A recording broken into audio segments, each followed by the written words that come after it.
Hey guys! Here's part 2 of What If Naruto Also Got the Curse Mark. Enjoy! Chapter 5 Casting the Enemies Out. Beta, QB 123. As the feathers fell from the sky, a great number of civilians and inexperienced shinobi fell victim to the wide area genjutsu and were asleep. Naruto, unfortunately, wasn't able to learn much from Anko in the genjutsu department and was almost closing his eyes when Shino placed his hands on his shoulders, waking him up instantly. His eyes looked at the arena only to see many battles occurring at the audience as well as at the field where Sasuke and Gaara were fighting. He could see that Sasuke and the Proctor Genma were side by side as they were facing an injured Gaara flanked by his siblings and unknown Jounin from Sunagakure. Naruto was about to go help Sasuke when he saw the other genins leaving the Jinan area towards the audience. "Shino, where are you going?" Naruto stopped the Aburame as he was almost out of the blonde Jinan's sight. "We are going where our Jounin-sensei are now, Naruto. You should too." Shino then left with Naruto quickly in tow. He followed the genins up to the audience, but stopped once 5 genins from the sand appeared in front of them. Shino was quick to unleash his bugs and Shikamaru used his shadow to bind the majority of the enemies. They, Shino and Shikamaru, managed to bind 4 of the Chunins, but the 5th one managed to escape and charged towards the genins with speeds that surprised them. He managed to escape from Shino's bugs as well and was about to inflict some serious damage on them with the use of a kunai. The noise of metal meeting metal alerted both Shino and Shikamaru before they saw Naruto parrying his sword with the Jinan's kunai. They could see that the sword was glowing with chakra. The two began a match of force, before Naruto placed one step backward and released the grip on his sword a bit. As a result, the enemy lost his balance, allowing the blonde to place one step forward and cause a deep slash on the man's stomach. As soon as Naruto heard the sound of metal slicing flesh, a weird feeling punched him right in the gut. Even if he had chosen an art that is knowingly deadly, Naruto had yet to kill anyone with his sword. His eyes lost their color for a while as he faced the man whose life he had taken away.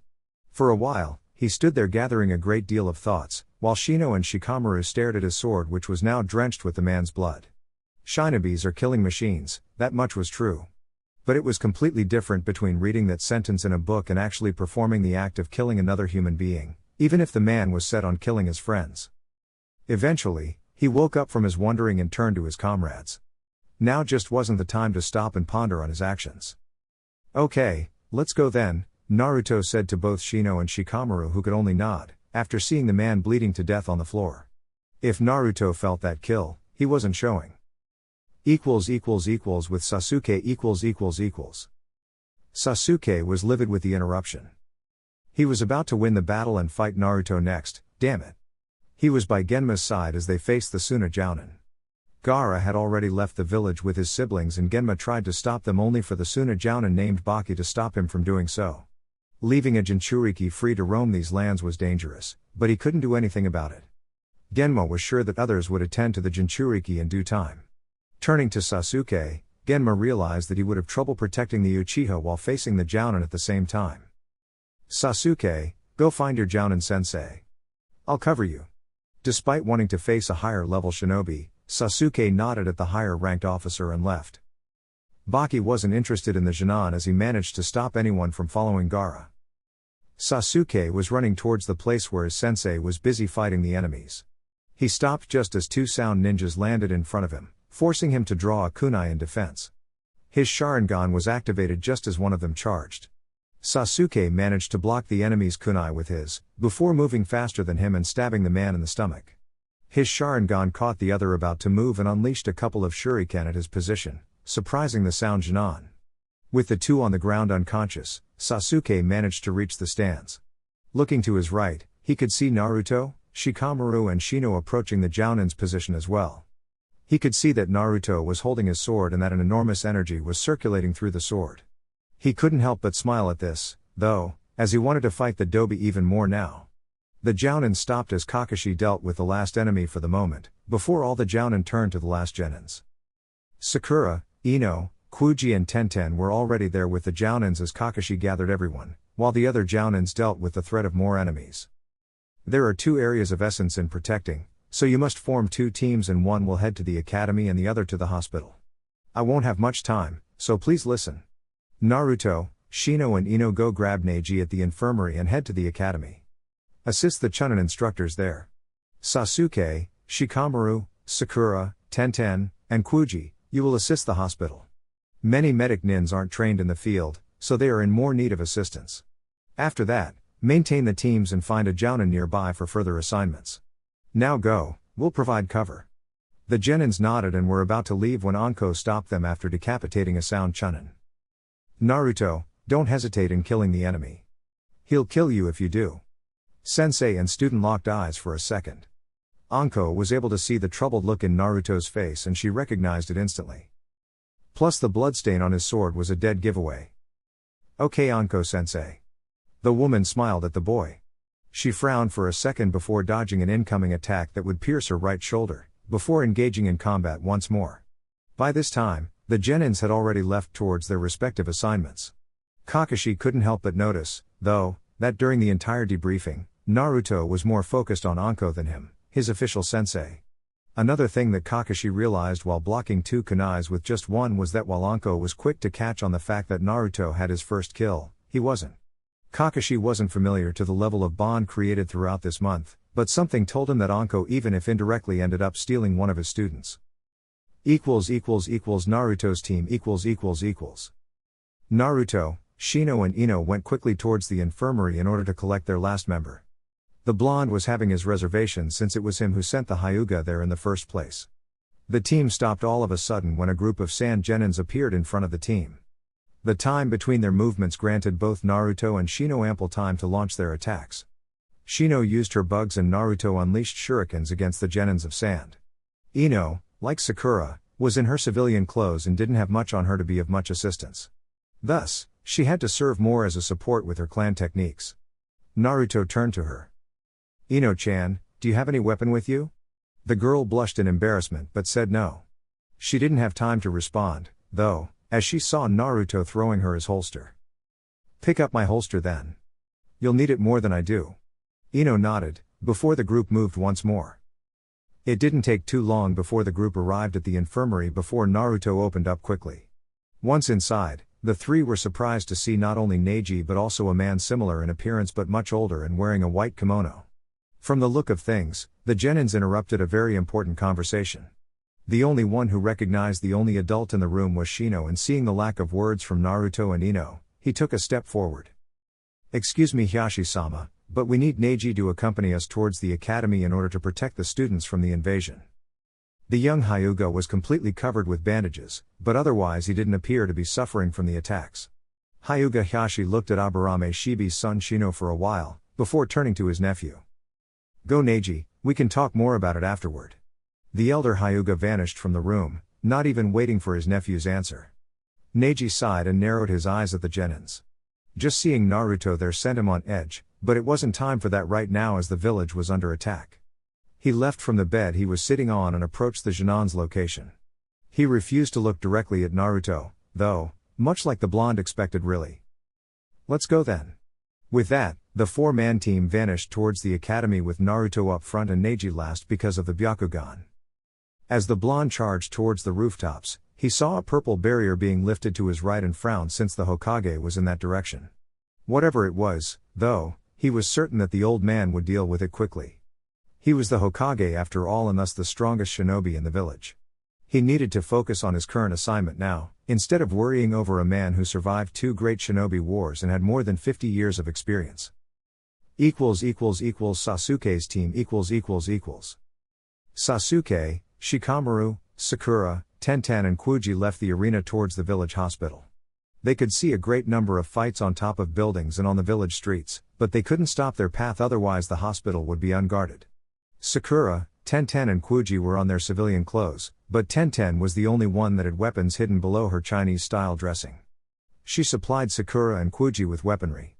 A group of sound chunin appeared in front of him, but Sasuke's Sharingan already informed him, even before their actual appearance. Hence why by the time they landed in front of the genins, he was already going through hand seals. Cat and Houseka no Jutsu, Fire Release, Mythical Phoenix Flower Technique. The fireballs reached their destination and supplied the chunins with third-degree burns. Without even stopping, the group of genins charged once more towards the hospital. Sasuke was at the front as per Shikamaru's instruction, seeing as his Sharingan would tell them if the path was clear or not. When the Uchiha stopped and told everyone to stop, It didn't take long for two elder Konoha genins to fly past them and crash inside a sushi restaurant to their left. Luckily to the younger genins, the older ones recovered quickly and attacked the enemies once more. It took them 10 minutes to reach the hospital. Once there, Shikamaru quickly devised a defensive perimeter so as to protect the front entrance and the other ones from the right side of the building. Their timing couldn't be more perfect as 1 minute later, two Chunins from sand appeared in front of them, wanting to kill the wounded. Shikamaru sighed and turned to Sakura. "Sakura, someone needs to check inside to see if the hospital was evacuated. Our station here will have to remain until the hospital is empty." The girl nodded and entered the hospital followed by Kuji. He had the strength to carry some of the wounded if need be. Tenten and Sasuke took one step forward and Shikamaru remained behind to use his shadow as support. After Kuji entered the hospital, the remaining genin stood by at the front while Sasuke and Tenten looked at the enemies while guarded in case of their movement. Their plan was simple, yet many things could go wrong. The plan was to keep them occupied and eventually take them near Shikamaru when he could extend his shadow and capture them. Of course, that would only happen if the enemy wasn't aware of Shikamaru's ability with shadows. If they for instance managed to pass through Sasuke and Tenten, then the Nara heir would be the only one standing between the enemy and the hospital entrance. Sasuke and Tenten looked at one another briefly, both understanding that they couldn't make mistakes. Immediately throwing a great number of shuriken, Tenten and Sasuke charged against the Sand Chunin. The Sand Chunin evaded the projectiles easy enough and charged as well with speeds that far outmatched the Konoha genins. Even with the Sharingan, Sasuke was having trouble blocking their thrusts and Tenten was defending herself with a long wooden staff. The enemies were easily superior in strength and the genins knew it. Sasuke heard the noise of a kick hitting Tenten's face and snarled as he saw her flying towards Shikamaru's position. He could see that she had spilled a few drops of blood and imagined the strength behind the kick. He couldn't allow them to march towards the hospital. Seeing as Tenten's enemy was behind him and that his enemy was about to hit with a kunai, Sasuke immediately evaded them, using a shunshine. With this, they couldn't dodge in time and one plunged the kunai at the other's chest, wounding him badly. Sasuke appeared by Tenten's side, while Shikamaru used the distraction and managed to grab the enemy's shadow. "Sasuke, do it now. I don't believe I can hold them for long." Shikamaru's scream awakened the Uchiha as he realized that he was taking too long in checking if Tenten was hurt.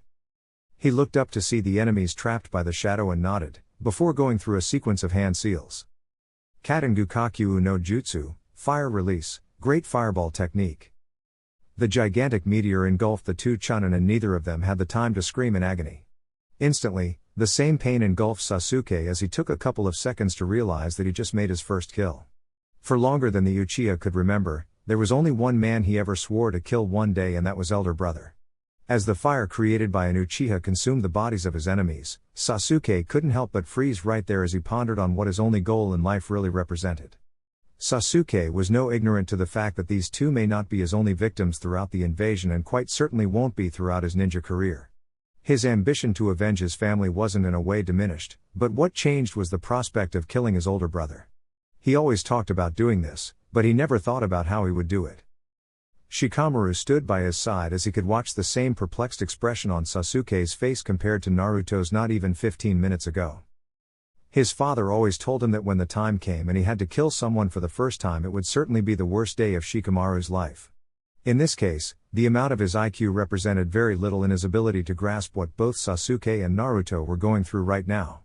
Even if they were participating in a tournament to decide if they have the skills necessary to become Chunins, he was sure that none of the rookies had ever killed anyone before, at least not until now.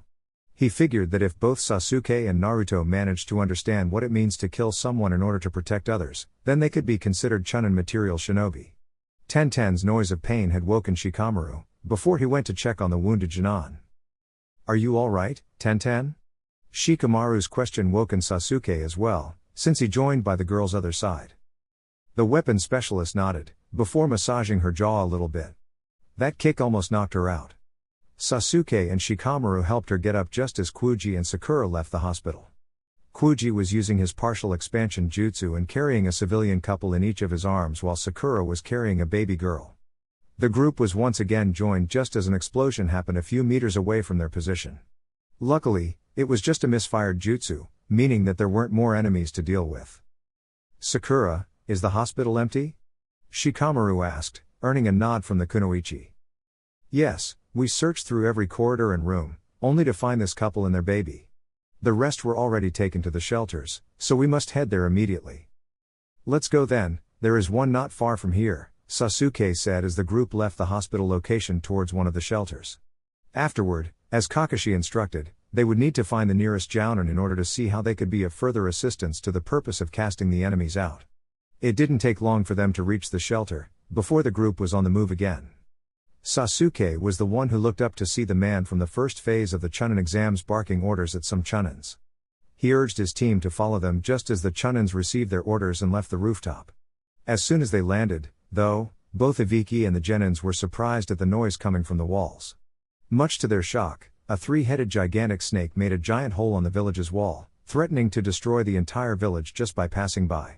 Ibiki was considering his options, when he saw a big shadow on the ground. The snake could only see stars when a 50 feet battle toad fell from the sky and right on top of the reptile. With Naruto's team .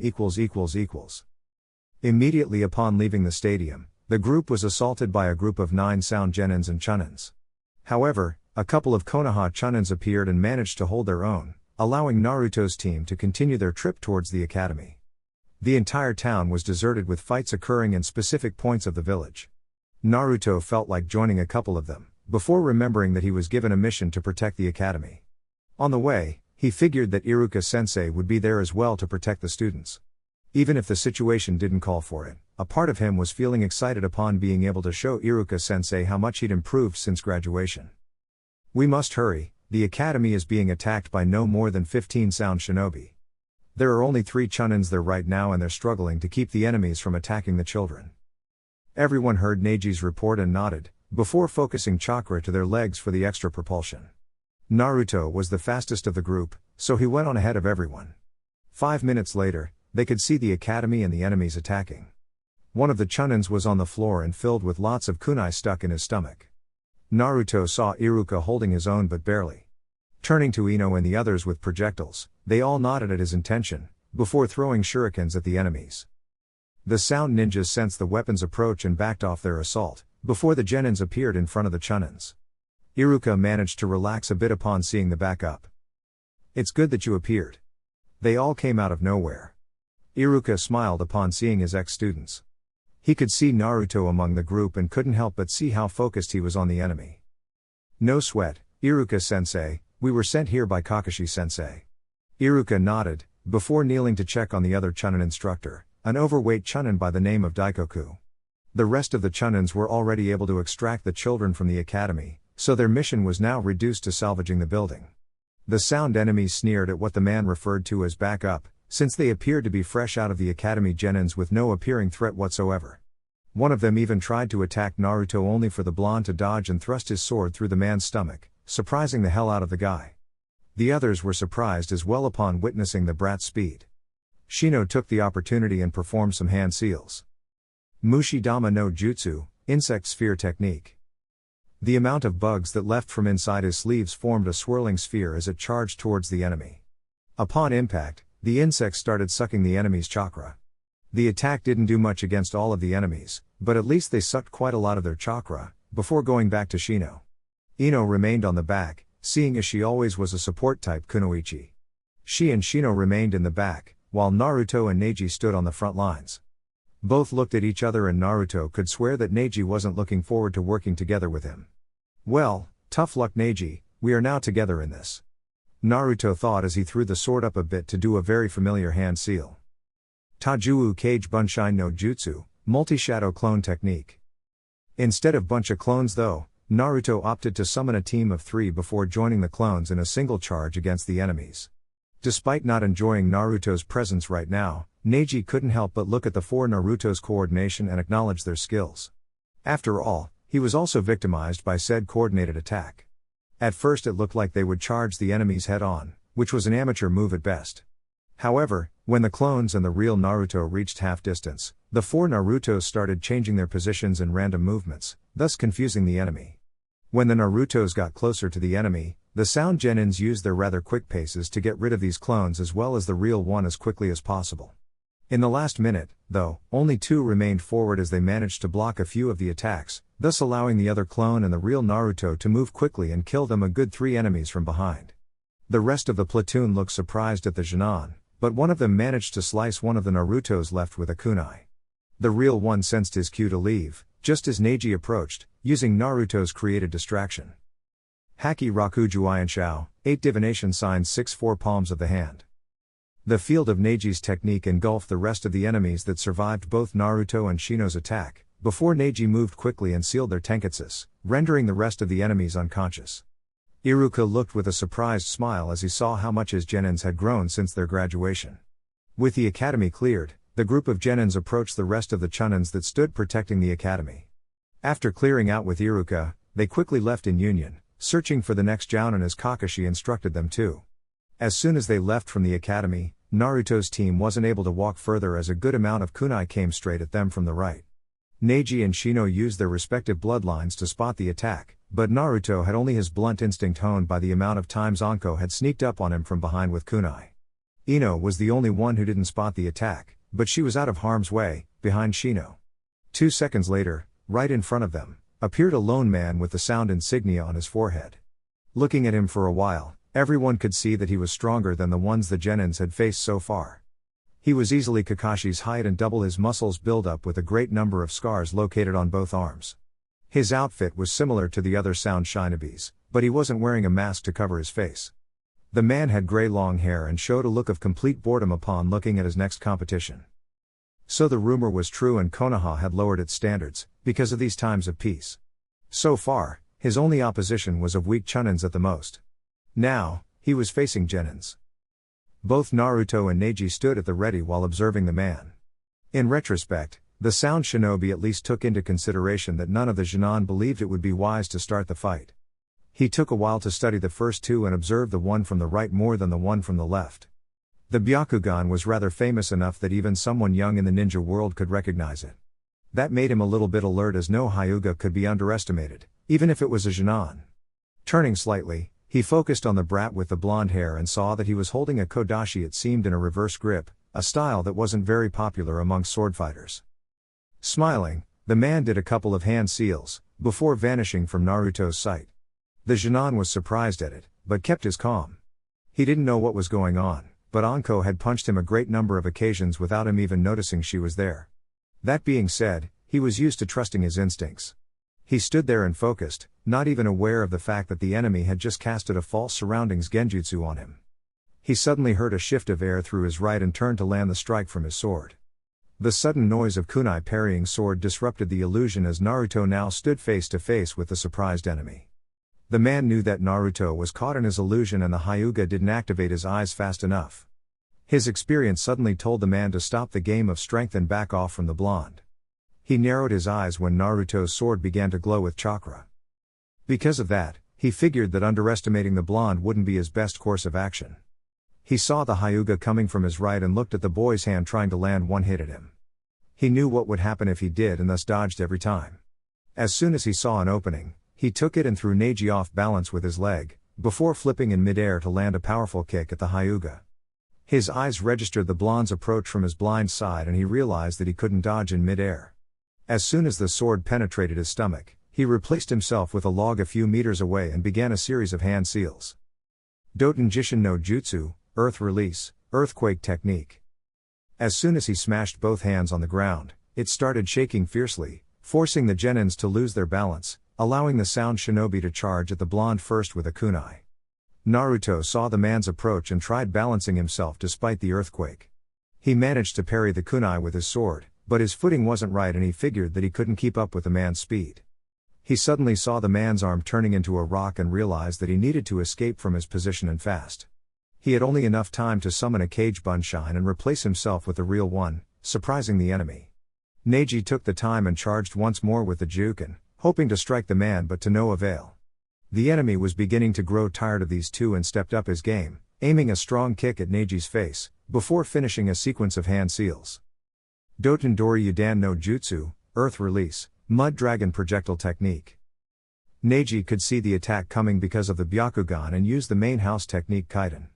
He focused chakra throughout all of his tenketsus and released it at the same time, while spinning his body, thus forming a protective chakra dome around him. The enemy cursed once more, taking away his attention from both genins and focusing only on the Hyuga. A mistake he sadly wouldn't be able to regret, as he flinched all of a sudden. As he turned his head to look at his back, he saw the blonde Jinan's Kodashi entered his back and almost came out of his chest. Naruto used the distraction supplied by Neji and threw his sword at the man, before performing hand seals for the Reposo technique. With it, his sword was propelled with superior speed and penetrated the man's back with such brutality that it almost pierced through. The other three genins looked at it with mixed expressions. Shino lifted his eyebrow upon witnessing the impact, and Ino let out a frightened scream at the sudden brutality. Neji, though, looked at it for a while, before focusing on the blonde with focused expression on his face. Even with the amount of pride he had, Neji was beginning to realize that perhaps Naruto wasn't going 100% against him at the Chunin exams if he could deal this kind of damage. The blonde in question said nothing as he approached the downed enemy and removed his bleeding sword, before placing it back inside the scabbard. He didn't look conflicted after killing 5 enemies now, and in Ino's mind, it seemed almost surreal. Back at the academy, Naruto appeared unable to hurt even a fly, but the way in which he handled the enemies was just so unlike him that it kind of scared her. Looking at the genin still with his focused expression, Naruto ushered everyone to move, and quite surprisingly, no one turned and questioned him, being the leader of the group.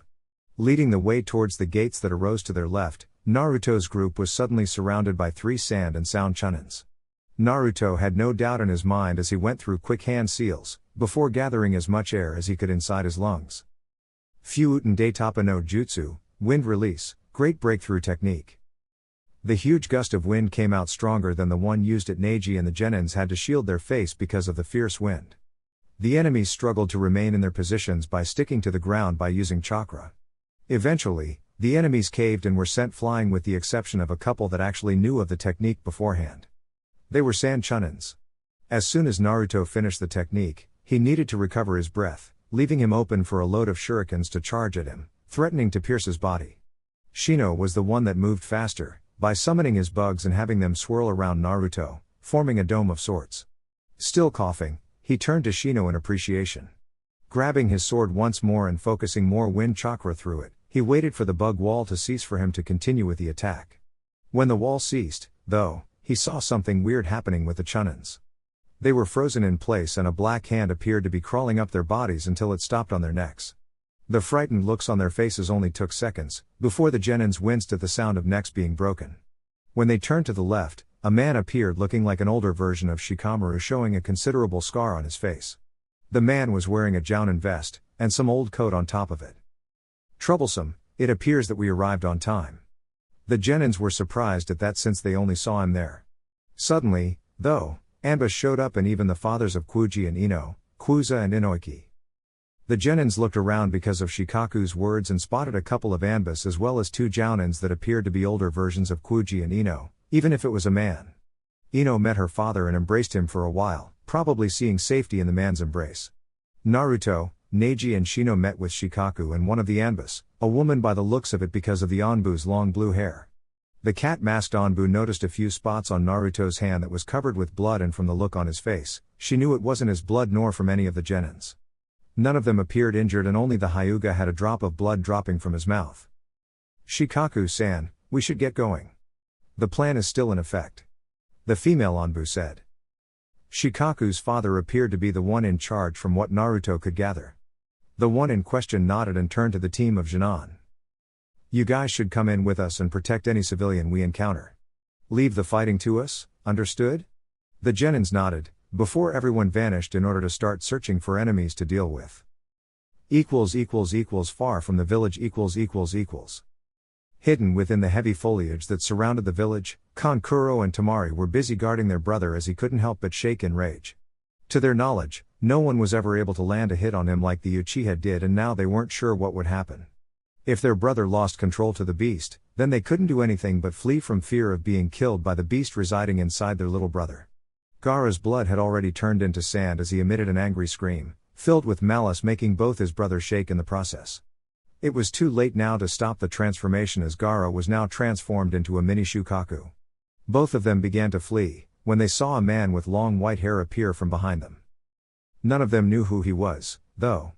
The man in question looked at the transformed Jinchuriki and narrowed his eyes, before hiding his right hand from view. His 5 fingers had blue kanji written. The man suddenly vanished and appeared right in front of the Jinchuriki, before slamming the Gagian Fuin, 5-element seal, on Gaara's stomach, stopping the beast from taking over the Jinchuriki. Letting out a breath in relief at arriving on time, he saw that the Jinchuriki fell limp on the ground and moved to grab him.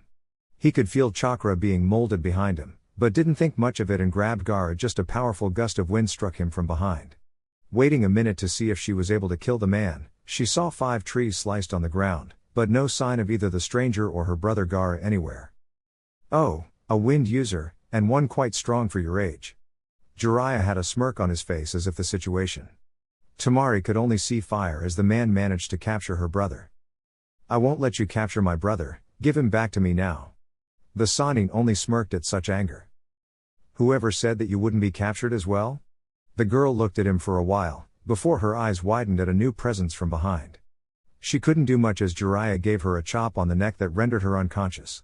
The puppet user suffered the same fate, but he was too shocked to see how easily this man dealt with Gaara and Tamari to show much resistance. No sooner, a team of trench-coat-dressed Onbu Black Ops dropped and took the captive away. Jiraiya, then, wondered how the fight between his sensei and his teammate was. He reluctantly agreed to watch out for the Jinchuriki while Sarutobi's sensei dealt with Orochimaru. It was understandable that sensei would take responsibility and deal with Orochimaru, but Jiraiya wished that he was there to assist. Hoping that he wasn't too late, he vanished towards the location of the fight. Battle of the Kages. The battle between Orochimaru and Sarutobi Hiruzen started out with each one testing the other, so to speak. To the Onbu spectators, it could be considered a show of undisputed talent displayed by their Hokage, as the man managed to mingle both fire and earth techniques like no one ever could. However, for each technique Hiruzen used, Orochimaru always seemed to be prepared for it and managed to evade. The Hokage, though, wasn't fazed by his student's skill to dodge his techniques. On the contrary, it was at the least expected from a man who was considered an S-rank shinobi and one of the Sannin. The fight soon had increased in skill as both moved up to high-level techniques. The fight was equally matched, until Orochimaru decided to play dirty, even dirtier than the shinobi's normal modus operandi. Seeing as he couldn't beat the old man using his own set of skills, Orochimaru resorted to an S-ranked kinjutsu that consisted of summoning the dead by using one of his pawns as sacrifices. Sarutobi Hiruzen was a fearsome opponent, but with his old age, he couldn't go up against his student and the 2 first Senju Hokages, both of them being his sensei when he was a Genin. The old man needed help and he got it by summoning Enma, the Monkey King. With its help, Sarutobi managed to turn the odds in his favor by beating the crap out of both Hashirama and Tobirama, the first and second Hokage respectively. However, with each deadly move, Sarutobi Hiruzen found out that the only way for him to deal with the Senju brothers was to take care of the one who summoned him. Unfortunately, though, he would have to go through his 2 sensei, and that was almost, if not completely, impossible to even consider. With his options being limited, the old man sighed in dismay as his mind could only think of one choice. A great sense of dread overcame him, though, at the thought of using the same technique that the Yondaime had used in order to deal with the almighty Kyubi no Yoko a long time ago. His dread wasn't meritless, as he knew the consequence of using said technique. As the war progressed throughout the village, Sarutobi knew within his heart that Konoha's shinobi had already turned the odds and had followed his plan to their utmost ability. His only fear right now was not living to see the village's glory upon surviving yet another war, even if technically it was an invasion. The old Monkey King Enma, transformed into Sarutobi's metal staff, had fought many years along Hiruzen and thus knew the old man's thoughts. "You're not thinking of doing what I think you're going to do, are you, Sarutobi?" A tired smile was evident on Hiruzen's face as his partner knew him so well. "The reason this village has withstood so many battles, my dear friend, was not because of a single man, but everyone. The only way I could beat Orochimaru is by using the Shiki Fuujin." Hiruzen could hear a snarl coming from his staff, but his partner knew as much as he did that this was the only way. Enma snarled in anger for the only reason of venting out his frustrations of not being able to do anything to stop his partner from sacrificing himself in order to stop this threat. Throughout the village's history, no Kage managed to live long enough to step down from his position and nominate a successor. The only one to do that was the Sandaime, but because of the Kyubi, his successor ended up sacrificing himself, thus repeating the curse of the Hokage's position. With Jiraiya . It didn't take long for the Sanin to reach the place of the battle as he observed a team of Onbu Black Ops just stationed there just behind what appeared to be a barrier made of purple-like energy. Almost on the verge of asking why they were just standing there, Jiraiya had refrained from doing so, as these guys wore those masks for no other reason than their commitment to the village's welfare as well as the Hokage's. Jiraiya knew that if there was any opening, these guys would exploit it. He could see how the battlefield was changed and even the two new members of the battle. His old sensei was strong and Orochimaru knew he couldn't beat the old man alone. But now it fell to him to do something about this. He had enough experience under his belt to know that the barrier in front of him was a Kekai Ninjutsu, barrier ninjutsu, technique. And like every barrier, if he could match the amount of chakra used to create the technique, he could disrupt it quite easily through the use of Fuuinjutsu. A smirk suddenly appeared as he considered one of the last projects he created alongside his old student, the Yondaime Hokage. He could see the 4 pillars of the technique were actually Orochimaru's goons maintaining it. He knew that the amount of chakra and the chakra control necessary to maintain the barrier would eventually tire them, but he knew that Orochimaru knew this as well. The snake must have calculated the time he had to deal with the old man. However, Jiraiya knew his old teammate wasn't counting on his presence there as he was quite crafty in the world of seals. With one finger glowing, Jiraiya quickly devised the design of his own seal, drawing identical kanjis in a lozenge shape. The Sound 4, the ones responsible for the barrier, looked at Jiraiya with curious expressions. They couldn't do anything to stop him as one single movement would disrupt the barrier. As soon as Jiraiya had written the last kanji near the Anbus side, he asked them to approach, so that he could give his orders to them. This move had to be precise in order to work. Okay guys, as skilled as I expect you to be, you'll help me in disrupting the barrier. The look of shock was evident even with the masks, but Jiraiya ignored it in favor of explaining. This kanji right here was drawn on the 4 sides of this rooftop. At my command, each one of you will perform a sequence of hand seals and it must be performed at the same time. I'll be the main one as I need to control the technique, you guys will just supply the chakra needed to break this. Jiraiya explained them their hand seal sequence, before the Anbus got into position at the designated spots. The 3 Anbus started their hand seals, before they slammed both hands on the seal drawn by Jiraiya, as they molded the necessary amount of chakra. Instantly, a white light appeared on the first man and traveled towards the second Anbu. Said light remained there and a second light moved from the second to the third and rested there as well. Another soon appeared from the third and rested on Jiraiya's position, while he was busy making a long and intricate sequence of hand seals. After molding the necessary chakra, he placed his hands on his seal, thus creating the 4th light that left him and rested on the first Anbu member. Fuuinjutsu Kekai Chacha no Jutsu, Sealing Arts, Barrier Disruption Technique. The lozenge was thus formed and started glowing before all 4 lights rose at the sky, engulfing the purple barrier. For a while, both Fuuinjutsu techniques stood there battling for power, but the Sound 4 weren't as chakra resourceful as a Sanin and 3 Anbu Black Ops. Added to the fact that they'd been maintaining the barrier for a longer period of time, the battle didn't take long and the purple barrier was lifted, surprising the ones in it. Hiruzen had already summoned 3 Cage Bunshines to aid him in sealing everyone with the Shiki Fuujin when he saw the barrier being lifted. Orochimaru cursed Jiraiya like he never had before just as the Anbu Black Ops rushed inside to save their Hokage. Jiraiya appeared inside as well, looking rather smug as he saw the furious look displayed by Orochimaru. The snake Sanin, for his part, snarled since the odds turned once more and there was nothing standing between the entire force of the Konoha Anbu and him. The Senju brothers were by now dissolving, all because of Orochimaru's short supply of chakra to maintain them alive for long. He had to flee. The Sound 4 all used smoke bombs, before gathering their leader and making a break for it. The Anbus were about to give chase, but they were mostly concerned with their Hokage's well-being. The man looked at his student and smiled before closing his eyes in pure exhaustion. A good sleep would do him wonders as he was now relieved that Konoha won another round and he was still alive to see it through. Throughout the village, Sand ninjas, at least the alive ones, decided to flee seeing as Konoha managed to turn the odds against them. Sound ninjas, though, weren't so lucky as the majority were decimated. Only a select few managed to escape. Konoha had lived throughout dark times once more, all thanks to its shinobi and the will of fire. Chapter 6, Consequences of the Invasion and Promotions. Beta, QB 123. Barely 2 days had passed since the invasion suffered by Kanahagakur, at the hands of Otogakur and Sunagakur. Although the giant walls of the hidden villages in the leaves were victorious in the end, it didn't mean that the people were celebrating. Far from it, actually. A lot of people perished because of one man's ambition, from both sides of the war. There was a solemn feeling for those who lost their loved ones and also for those who had to take lives, even if they were the enemy. Kanahagakure was in lockdown until further notice as everyone needed time to think about what happened, grieve and then move forward.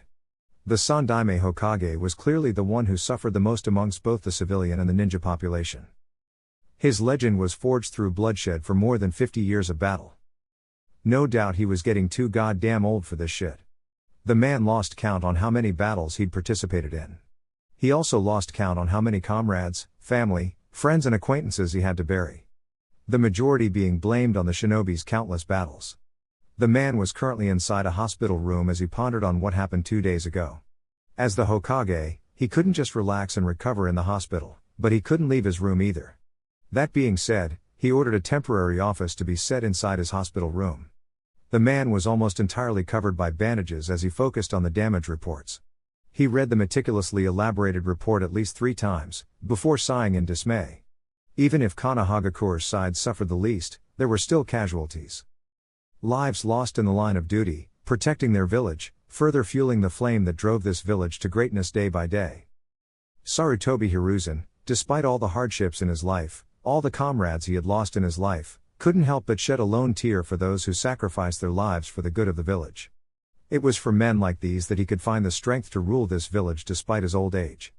He knew he needed a replacement now more than ever, and this would be one of his tasks until he was out of the hospital.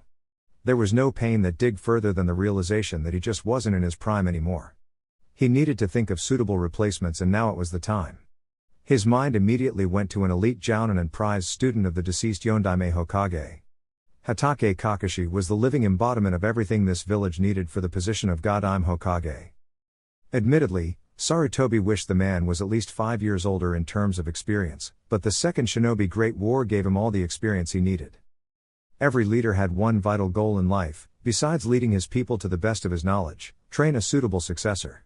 Orochimaru was the third, even if he decided against it in the end. Sarutobi had no doubt in his mind that had the Yondaime not sacrificed himself to get rid of the Kyuubi, he would be grooming Kakashi for the position right now. The son of the legendary White Fang had everything. A reputation bearing on S ranked according to the bingo book, the vitality of youth, skills that far exceeded a normal jounin's imagination, and of course the implanted Sharingan on his right socket, that gave him the reputation of Sharingan no Kakashi. Sarutobi of course had 2 other names to consider. Aside from Orochimaru, both Jiraiya and Tsunade had both the political and shinobi reputations to rule this village. However, like Orochimaru, both Jiraiya and Tsunade had flaws that Kakashi didn't share. All 4 of them suffered, goddamn if Sarutobi didn't recognize it. Orochimaru had lost his parents when he was young and suffered a great deal of trauma because of it. He became delusional and became a criminal of the worst kind. Jiraiya's pain was the loss of his favorite student and son figure Namikaze Minato. Sarutobi knew the man never got over the loss of the Yondaime. He even suspected that the reason his student didn't take on young Naruto was because the boy reminded him too much of whom he lost. A Hokage couldn't afford to let weakness cloud his judgment. Plus, Jiraiya was so far engrossed in his spy network that it would be a loss to Konoha if he was trapped behind a desk. Tsunade was actually the only one of the Sannin nowadays that was Hokage material. However, the loss of her soon-to-be husband and brother had ruined her life badly. Compared to the Sannin, Kakashi had lost a lot as well, beginning with his father committing suicide after a failed S-ranked mission. To this day, Sarutobi mourned Hatake Sakumo's decision to commit suicide. The man would certainly be an even greater legend than he was at the time of his prime. Sakumo was a man that always preferred the battlefield rather than being stuck behind a desk. He was considered by the Sandaime a long time ago for the position of Hokage together with Orochimaru and Minato. Sakumo refused, though, saying that he belonged in the battlefield. Hatake Kakashi was merely an academy student when his father perished. The last descendant of the Hatake clan took his father's suicide and improved in his career. The boy was an Anbu captain when he was the same age as the Genins nowadays. His second greatest pain was also his prized strength, the acquisition of his Sharingan. There was no doubt in his mind that Kakashi was the future Godime Hokage. Sarutobi knew the time to step down was upon him. Actually, said time happened almost 13 years ago, but he had to regain his throne once more. Sarutobi loved the village too much to simply step down and retire. He figured that Kakashi-kun could use some help in political affairs. Like Kakashi's promotion from elite jounin to Hokage, Sarutobi needed to address the necessity of replacing the chunin he had lost because of the invasion. No doubt, the answer to his problem was to focus on the chunin exams as well as the reports given by the Anbu of the chunin applicants' field test. In this field, a proud smile could be seen from the old warrior's face as he considered the new generation of shinobi and their accomplishments thus far. He knew down to a certainty the crops of chunin applicants were all impressive shinobi and would only grow in the future. The invasion ended up ruining their chances of the genins showing their skills, but Sarutobi knew their worth. The reports of their abilities in the invasion showed him that. Two names immediately popped in his mind, and one of them was his grandson figure Uzumaki Naruto. His heart was filled with pride at the blonde's displayed ability, and he knew he did the right thing placing Anko as his tutor for the month. Naruto's untapped potential wouldn't be as thoroughly achieved with a jounin that focused on theoretical work alone. Now, Sarutobi imagined great things for the boy. Another name was the last descendant of the Uchiha clan, Sasuke Uchiha. Everyone had a lot of opinions concerning his mental stability after what his older brother did a long time ago. With that said, people often wondered that given the situation, Sasuke would prefer stepping on others in order to grow in strength. The reports he received, however, told him another story: a cooperative Sasuke, leading a team of Genin throughout a tough situation and beating enemies that were chunin level. Sarutobi knew the boy already had the skills to become a chunin. His dedication to become stronger, even if it was based on revenge alone, not only gave him mastery of fire manipulation, but also excellence in both taijutsu and genjutsu. Added that with the Sharingan and the Cursed Seal, Sasuke was already a foe to be feared in the field. Both Naruto and Sasuke displayed enough skills and will surely receive the promotion. Another two names were considered for the promotion, although for their work in the field. Nara Shikamaru and Aburame Shino were competent shinobi and learned a great load of techniques from their respective Nara and Aburame clan. Shikamaru had a high IQ, thus had the ability of a strategist like his father. Shino was there as well, inheriting Shibi's calculative nature even in dire stress. Sarutobi at first considered appointing Hyuga Neji for the promotion, but then thought one more time. The young Hyuga, like Sasuke, had the skill to become chunin. However, the boy's state of mind just wasn't where Sarutobi wanted in a chunin. He received information from Hiashi stating that he explained the real story to Neji and that he was showing signs of change. Perhaps, the next chunin exams, Neji could prove himself worthy of the promotion, but not this time. The rest of the rookies also showed promise, and Hiruzen was sure that in the next exams, the majority of them will get the promotion. Sarutobi also needed to consider what to do with the children of the deceased Yondaime Kazekage. Sunagakure was being manipulated by Orochimaru, so it was decided that Konoha wouldn't retaliate against them. The Suna Council had already agreed to any form of compensation for the damages, so Sarutobi considered ordering a team tomorrow to take the three Subaku children towards Sunagakure. Jiraiya had already fixed Gaara's seal, thus not allowing the boy to harm anyone. It was strange to hear that the young Gaara thanking his student for fixing the seal. He learned, though, because of the poorly casted seal, Gaara couldn't sleep from fear of letting the beast loose. The boy slept for 2 days straight. Scratching the chunin replacements off his agenda, it was now time to fix some infrastructural flaws in the village, starting with the place he was right now. Usually, there were no complaints with the hospital system, at least not a specific amount that would concern a leader. However, the place wasn't managed properly. Lots of funds would go to waste and the doctor's practices just weren't keeping up with the new diseases out there. Hiruzen needed someone who could run the place as it should, someone with great medicinal knowledge. In this regard, he needed little time to ponder on a name. Tsunade was the right person for the job, and she could even use this facility as a medic nin academy like she always wanted in the past. The only part he was dreading was how he would go about convincing her to come back to the hidden village in the leaves. Perhaps he could talk this with Jiraiya tomorrow. He would know how to convince his teammate to return. Also, he needed to make some changes with the patrol missions. This invasion has proven that the enemy could very well sneak in the forest that surrounded the village and attack without anyone noticing. This item, however, needed to be attended tomorrow as his mind was already tired of reading the reports and considering the promotions. The room was dark with only the moon outside granting some light. Sarutobi Hiruzen appreciated the dark, though. It was comfortable to him. Too much light isn't necessarily a good thing. In the ninja world, a ninja must find the balance between darkness and light. Sarutobi one time learned that from his sensei Senju Toburama. He closed his eyes with a smile on his face as he appreciated the short times in which he could afford some rest. Now that he was set on giving the crown to Kakashi, Sarutobi couldn't help but wonder about the more relaxing days he will most certainly have. The next day. Once fully rested and not as bruised as before, the Sandaime Hokage decided to return to his office as he had a lot of announcements for today. These last 3 days were a blessing to the old man as he managed to ease his mind because of the last events that occurred in the village. Walking throughout the village, the Hokage could see the villagers all working and repairing their damaged homes. He could see from their reserved expression that they were still mourning those who perished. Hiruzen had enough experience to realize that people would overcome pain with time. He needed to attend the village's funeral in 20 minutes. Along the way, he met with a great majority of shinobi from all ranks, bowing at him. They were all looks of admiration, he could tell. Sarutobi was able to hold his own against Orochimaru of the Sannin as well as the first and second Hokage.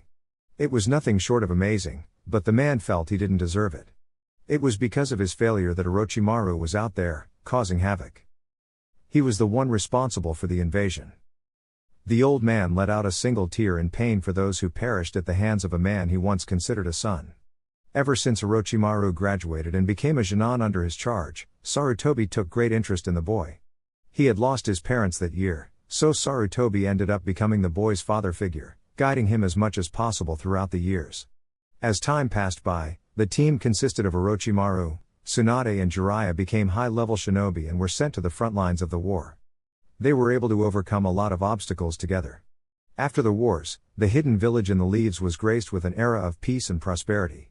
The Snake Sannin, though, started an underground laboratory. When Sarutobi found out, he had the opportunity to stop the Sannin. At the time, he had 2 of his most trusted Anbu with him. Orochimaru used a high-level genjutsu to sneak behind the Anbu and deliver the killing blow to them before they could register what happened. Sarutobi, though, did and could stop him. Hiruzen did nothing, however. To this day, the Sandaime Hokage regretted his actions. Right now, as he approached the place where the funeral was to take place, he whispered a final prayer to the shinobi who perished defending their village. To Sarutobi, they were the heroes that deserved the recognition, not him. Some of the dead were taken by surprise, but this fact alone hadn't diminished their sacrifice to the village's well-being. What built this village weren't bricks, cement or even wood. The will of fire was maintained by the people that reside in the village. Konoha was now mourning those who perished. However, once the mourning ceased, Konoha would flourish once more as its flame could never be extinguished. Even if one person remains, the flames will never die. As the man stepped up and began to address the ninja population transmitting those exact words, Sarutobi's expression was one of full commitment and respect. This was not the time to show weakness as his people needed him right now. The population couldn't help but be moved by their leader's words. After the funeral.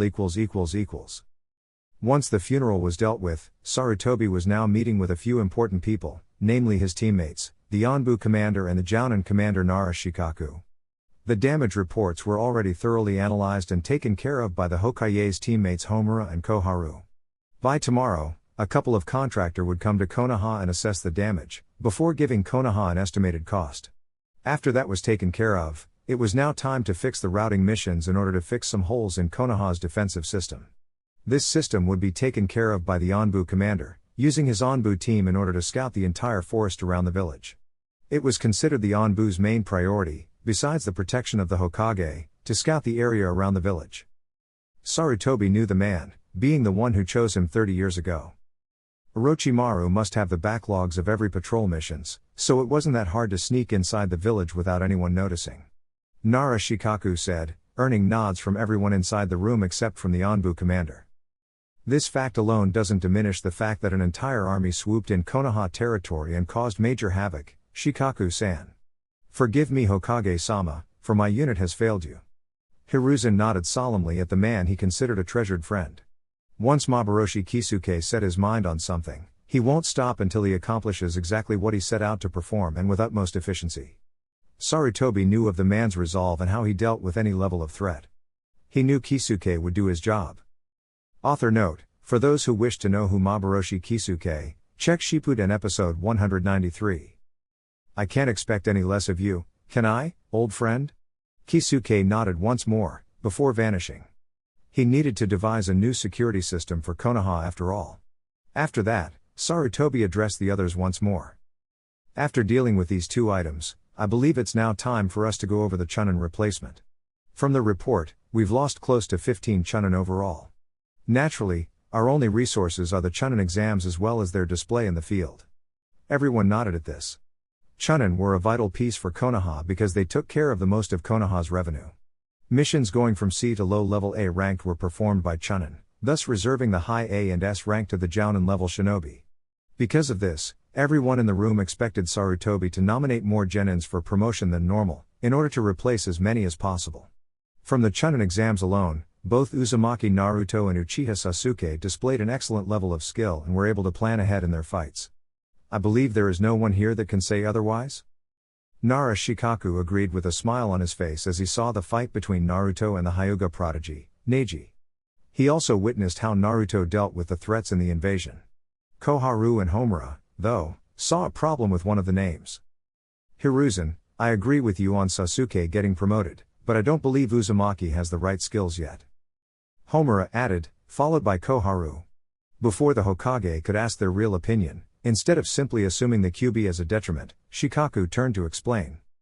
How troublesome, I believe that Uzumaki Naruto has both the skills and leadership needed of a Chunin, not only for his fight in the Chunin exams, but how he led the team of Genins throughout the invasion.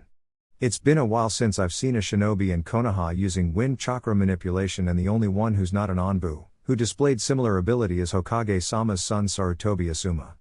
He is also very proficient in the art of Kenjutsu as appointed by one of the Anbu Captain Uzuki Yuigao that was with me throughout the invasion. As to Sasuke, I also concur with his promotion. I believe the boy had displayed similar skills of leadership as Uzumaki-san. The Hokage nodded at Shikaku with a smile on his face. He knew how much Shukaku was against long talks that didn't lead anywhere, and he also knew that once he spoke, rarely could someone find anything worthy to counterargument the Jounin commander and lead strategist of the hidden village in the leaves. Sarutobi also appreciated the silent vote of confidence in young Naruto. As expected, both Homura and Koharu remained silent, opting instead to make sounds of indignation upon seeing the demon child being promoted to Chunin. Since it's settled with those two, I'd like to appoint two other names for the position of Chunin, Aburame Shino and Nara Shikamaru.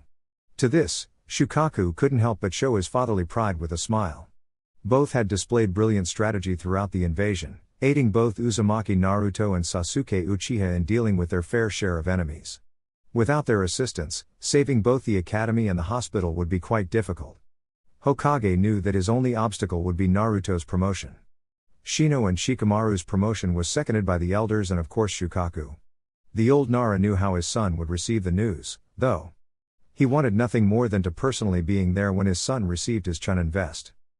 No doubt he'll ask if he could decline the promotion.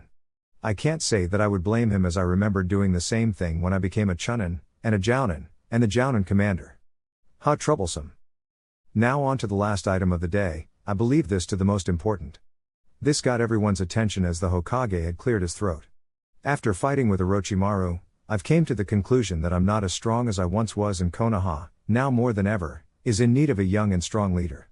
I've considered quite a few names for the position of Godime, but only one stood out. The others in the room were waiting for who Sarutobi would choose for the position. Shikaku couldn't help but shiver at the possibility of his name leaving Hiruzen's mouth. That would be such a drag.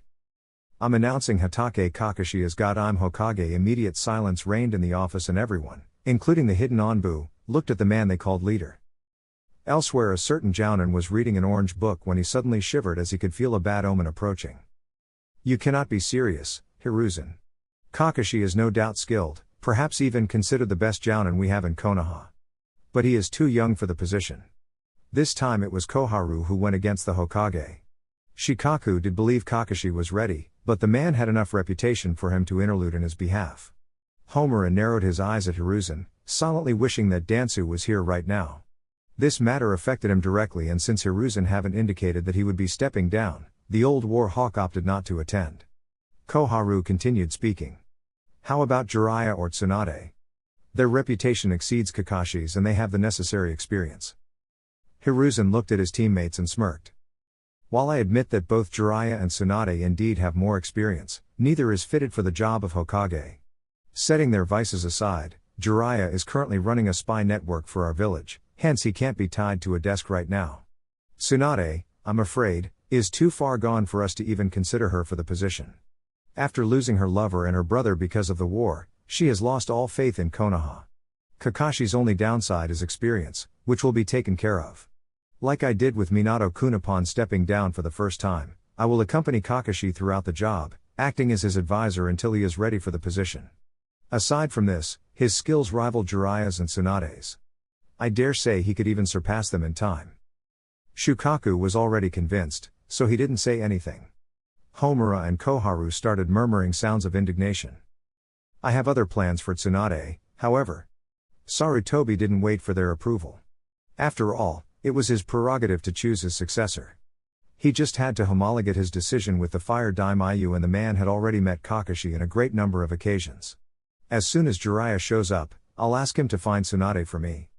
I want her to lead the village's hospital as well as all related health provisions. Upon seeing it was futile to convince Hiruzen to changing his mind concerning his successor, fixing the hospital really wasn't considered a priority for Homura and Koharu. The Hokage knew that much. Hokage-sama, how do you intend to convince her to come back? As you said, she has lost all faith in the village. Shukaku asked, earning a nod from the leader. Years ago, Tsunade wanted me to create a field medic nin training program. At the time, we were in the middle of war and thus couldn't afford taking our shinobi off the field and train them to become medic nin. Now we have both time and resources for her to create said program. This generation has a lot of shinobi with excellent chakra control that could apply to the program. If she's successful, then perhaps we can incorporate field medic nin into missions, thus avoiding more deaths among our shinobi. Shukaku nodded. Convincing that woman to come back was considered quite a troublesome assignment, but the man didn't worry. It wasn't his assignment after all. Well then, since we've pretty much concluded here, everyone is dismissed. They nodded and left the room, leaving Hiruzen alone in his office, aside from the hidden Anbu. The Hokage knew he wasn't alone, though. I hope you bear no ill will over my decision to give the mantle to Kakashi, Jiraiya. The pervert suddenly appeared on the room's opposite wall with a smirk on his face. I would have if you considered me for the job. I would go for Tsunade, but I can see your point. Kakashi is a fine choice for Hokage, though his habit of tardiness will have to diminish. Do you think she will want to return to Konoha, after hearing about your idea? She has denied all of our attempts in convincing her since she left with her niece Shizune. Hiruzen sighed in dismay, but he knew the pervert was right. The only downside of his plan was to convince Tsunade to return. I admit that it will be hard, but I have to try anyway. This time, though, don't waste your time trying to convince her. The last time you tried, she almost broke your spinal cord. To this day, Hiruzen didn't know what Jiraiya said to Tsunade that infuriated the woman so much. However, seeing the sudden perversion exuding from his student's face, he should have known better. You did it again, didn't you? Hiruzen couldn't help but smile upon seeing Jiraiya admit it without one shed of guilt in his face. Hiruzen was well aware of what passed in his student's mind as he had read a few of Jiraiya's work. Just try to control yourself this time, as I don't want her to cripple you. The spy network is too valuable for Konoha at the moment. Jiraiya looked at the Hokage and saw he was smiling at him. Thanks for the concern, sensei. I didn't know you cared. The Hokage let out a warm laughter, earning a smile from the pervert Sanin. I see that you have promoted the Gaki. Do you believe he is ready? I heard that he was quite the troublemaker and tends not to think before attacking. The Hokage smirked at that, knowing that if Jiraiya had asked this before Anko showed up in Naruto's life, he would say that Naruto was not ready. This last month did wonders for him, overall. I didn't imagine that Anko would be able to literally whoop his ass into shape like she said she would. Jiraiya smirked at this. Can I take him with me to find Tsunade? I believe it's high time for him to learn one of his father's techniques. After he receives his Chunin jacket, you can take him. I presume you'll be teaching him the Rasengan? After a nod from the pervert, he continued. I'm still debating what will be done with him, now that he is a Chunin, not only him but the other recently promoted. Naruto-kun and Sasuke-kun work well together, so they'll certainly be paired together in missions. Their elements complement each other, so I believe they'll be a dangerous force in the future, more so than there are now. In fact, I believe it's best if you took both Sasuke and Naruto with you. Perhaps, Sasuke's Sharingan can better help you find Tsunade. To this, Jiraiya frowned. Just what I'm supposed to do with the pompous Uchiha anyway? Hiruzen snorted at Jiraiya's indignation. He knew the man just wanted to spend time with his godson. This mission I'm issuing to you three can surely take quite a long time to finish. In the meantime, you could train both of them together. You can teach Naruto the Rasengan as well as increment his wind manipulation ability. To Sasuke, you could teach him a couple of fire techniques. Furthermore, you could place them against each other and give them some pointers in taijutsu. Both of them are rather greedy to fight and improve, Jiraiya. Sasuke tries to hide it more than Naruto, but upon the prospect of getting stronger, neither can hide it so much. Jiraiya knew something was up aside from a certain need to train the Uchiha. What is it that you're aiming at, sensei? I know it isn't only to train Sasuke. Hiruzen nodded with a proud smirk. He trained his students well in the arts of deception. Sasuke is still targeted by Orochimaru because of the cursed seal placed on him. Right now, Kakashi is tasked with keeping tabs on him, but with the man becoming Hokage, the job of keeping tabs will be with you until the mission is over. It's my hope to increase the bond between him and Naruto, that I can pass the job to him from now on. In time, I hope that both will find in each other a level beyond that of mere teammates. As I understood from your last report, Naruto is also targeted by that organization Akatsuki, if my memory is not failing me. This way. Naruto helps Sasuke and Sasuke helps Naruto. Jiraiya finished Hiruzen's speech, earning a nod from the leader. What about their cursed seals? I took a great gamble in allowing them to use it. The full effects so far are still unknown. If Sasuke learns how to control it, then he can learn how to cancel Orochimaru's dark influence on him. It's actually another reason why I want those two together. The cursed seal is one more fact they share. Jiraiya nodded, believing that the old man have considered pretty much everything and planned ahead. Also, if the cursed seal becomes a liability, Jiraiya will be there to place a new seal on Sasuke to control the cursed seal's influence. Well, seeing that is settled, I'll take my leave then. Lots of research in my agenda, sensei, Jiraiya said with a perverted face, before vanishing from the office. This time alone, the Hokage couldn't help but smile. It won't take long until I receive the first complaints. Seeing that he had mission reports to read and other related assignments, the Hokage had postponed the Chunin and Hokage promotions for tomorrow. He couldn't help but smile in anticipation upon seeing the look on Kakashi's face when he hears the good news. In a relaxed tune, Hiruzen went through the mission reports for a good 2 hours, before leaving his office for the day. He certainly needed as much energy as possible for tomorrow. As the Hokage calmly walked throughout the village, he quietly absorbed the nice view of the night sky, while relaxing at the gentle breeze. It was quite inebriating, this feeling he had every time Konoha passed through an obstacle mostly unscathed. Even if some perished, he was content that the great majority were saved to live once more. After 10 minutes of walking, the old man lifted his head and looked at the Hokage monument, more directly at the first and second Hokage's heads. I hope that you two are proud of how strong our will of fire has become, Hashirama-sensei, Tobirama-sensei. As if on cue with Hiruzen's thoughts, 2 stars in the sky suddenly sparkled once. Hiruzen smirked and continued his path towards his house. He suddenly narrowed his eyes upon feeling a presence behind him. He certainly not missed this man at the meeting today, as it went much smoother than it would be had Dansu been there. Turning to see the old war hawk, he suddenly had the need to smirk in victory. Dansu was a shinobi in his mannerisms as well. He managed to mask even his indignation, but Hiruzen has known the man for a long time and knew where to look. Hiruzen. Dansu greeted his old-time rival. Dansu, it's nice to see you again. It's been a long time, hasn't it? The third Hokage tried in vain to find one mention of Dansu's participation in the invasion, but couldn't find anything. It was slightly infuriating, but nonetheless expected.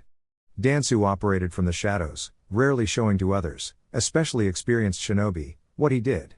Although, Hiruzen had the sneaking suspicion that the man in front of him didn't even move a finger to aid the village against the joint forces of Sunagakur and Otogakur. It made Hiruzen wonder the reason, since everything the old war hawk did, he did for the village's benefit. Sometimes, he doubted that, though. There were certain situations that needed my utmost attention. I've been hearing interesting rumors, though. The Hokage had a sneaking suspicion that he knew exactly what those rumors were. Rumors, you say? Do enlighten me. The old war hawk's only visible eyebrow frowned for a brief second, showing Hiruzen the sign of Dansu's indignation. It's been said that you are stepping down and nominating Hatake Kakashi as god. I doubt if there is any validity to this rumor. No doubt, either Homura or Koharu, or both for that matter, spoke to him after leaving his office. Aside from Shukaku's complete discretion concerning these matters, talking with Dansu was considered by the elder Nara very troublesome. That being said, the odds of him being the one who gave Dansu this information was even smaller than 0, if that was possible. After Kakashi is appointed to Hokage, Hiruzen's first advice will be to choose people he could trust as advisors. Hiruzen smiled at the man in front of him. There were very rare occasions in his life when Hiruzen was able to get a rise out of his old rival. I can't simply speak about the validity or not of said rumor out in the middle of the street, Dansu, you know that. There is no need for concern, however. Dansu said nothing, motioning for Hiruzen to keep talking. The old leader, instead, just turned his back to the old war hawk, and before walking once more, he finished the conversation. After all, it's the current Hokage's prerogative to choose the successor. Have a nice evening. The Hokage didn't bother looking back as he knew his old rival would vanish instantly after the conversation. It was a nice day before his encounter. The day only improved seeing as he enjoyed upsetting the old war hawk. It didn't take long before Hiruzen entered the Sarutobi compound. Next day. As soon as Hiruzen stepped foot inside his office, he gave orders to assemble 5 names for him, beginning with the Jonin Uzumaki Naruto, Uchiha Sasuke, Aburame Shino, and Nara Shikamaru. He asked to reach Kakashi the same time as the Jonin. The reason being that the Jounin will be at least 3 hours late, thus allowing the Hokage to handle some reports in between the meetings. Suddenly he stopped, however, when one of the Anbu handled him 4 Chunin vests as well as the necessary documents concerning the Jonin's promotion to Chunin. Nostalgia bombarded the Sandaime Hokage as he only now realized that he has done the same thing for the previous generation. Namikaze Minato, Uchiha Fugaku, Aburame Shibi and Nara Shukaku all received their Chunin jackets from Hiruzen. Back then, Konoha was facing some dark times, thus forcing early promotions on a great majority of Jonin. These 4 were among them and faced a great load of intense battles, before becoming legends on their own. The first and most famous became the Yondaime Hokage and the other 3 became clan heads. Unfortunately, fate ended the lives of 2 of them, thus forcing the present generation to grow up alone. Sandaime was once more alerted by a knock on the door, before the present generation of Jonin marched inside. Sarutobi, at first, saw a glimpse of their respective fathers at their age entering this exact room. I called the 4 of you here for a very important long-term assignment, one that will involve not only skill but bravery as well. The Jonin looked at each other for a while, wondering what this was all about, to which the Hokage smiled and continued. You 4 have displayed both in physical and in leadership skills that are consistent with this job. As such, it fills me with great pride in informing all 4 of you that from now on, you are Chunin of Konohagakure. Congratulations. As he expected, the shocked looks were instantaneous, except for Shino, as an Aburame rarely displayed any sort of outrageous emotion. The initial shock lasted for a couple seconds, though. Naruto and Sasuke smirked, before grabbing their vests. Sasuke wasn't interested in the promotion, but the tougher missions he would participate in now.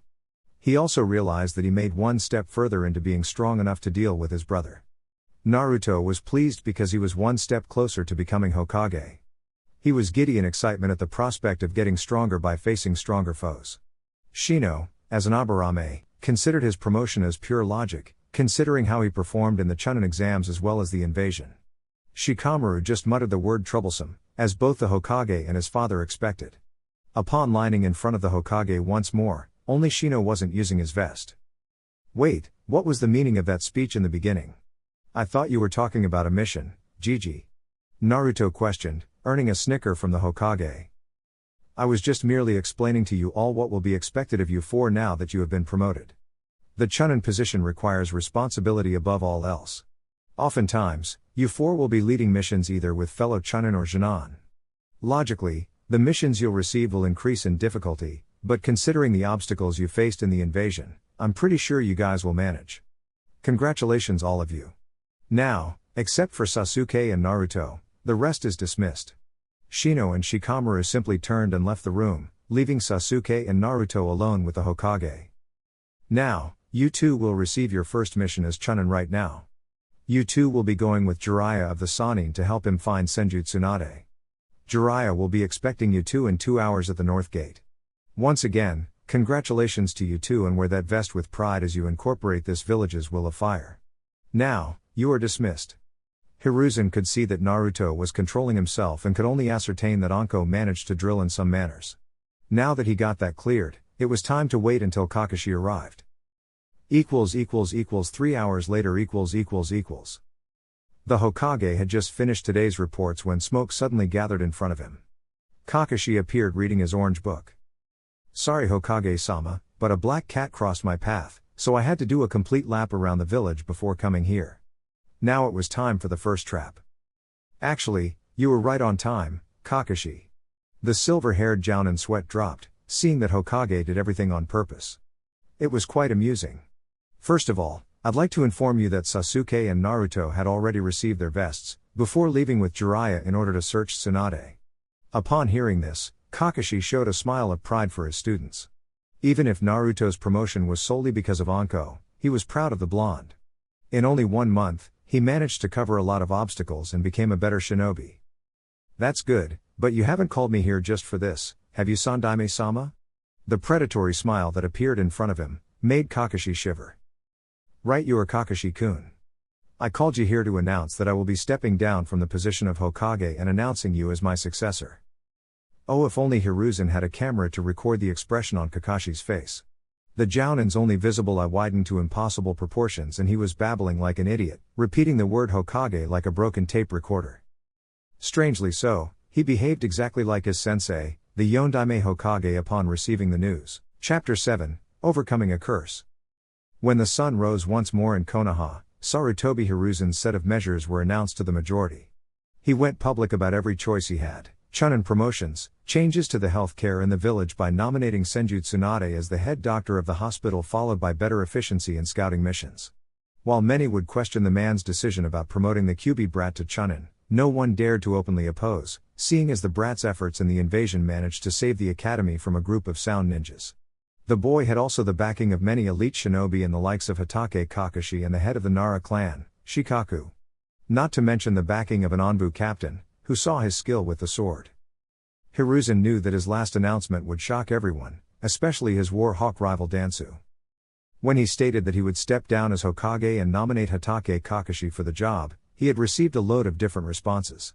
Many in Konoha respected Kakashi for his achievements at the last Great Ninja War, so a great majority of the ninja population approved the nomination. Surely, the clan heads were in favor of the son of White Fang. While neither of them wished the Sandaime Hokage to retire, they all knew the problems old age can do to a shinobi, even someone as powerful as Hiruzen Sarutobi, taught by both the previous Hokage. When the Yondaime Hokage took the hat, he solidified the village as most powerful of the elemental nations. The clan heads were sure that Kakashi, despite his apparent boredom with everything around, would do well as Godime Hokage. Kakashi even received backing from his old Jinan team, even if 2 of them were already Chunin and about to embark on a journey with his sensei's teacher Jiraiya. Sasuke, Sakura and Naruto congratulated their sensei for the position. They were quite sad that Kakashi wouldn't be training with them anymore, to which Kakashi smiled. Naruto and Sasuke, you two are Chunin now. Your skills will only skyrocket now that you have access to higher level missions and higher level jutsu to learn. He smiled at both of them, before dismissing them since they had to meet up with Jiraiya in a few minutes. Kakashi could see Sakura's dejected look upon not being praised by her sensei like the other 2 were. Sakura, just because circumstances didn't allow you to show your skills last Chunin exams, doesn't mean you won't have the opportunity in the next ones. Seeing as Aburame Shino was promoted to Chunin as well, Kurenai's team is short of 1 member. I'm placing you under her care. It didn't help improve her mood at all. I understand, sensei. Kakashi smiled at the girl, before placing one hand on her right shoulder.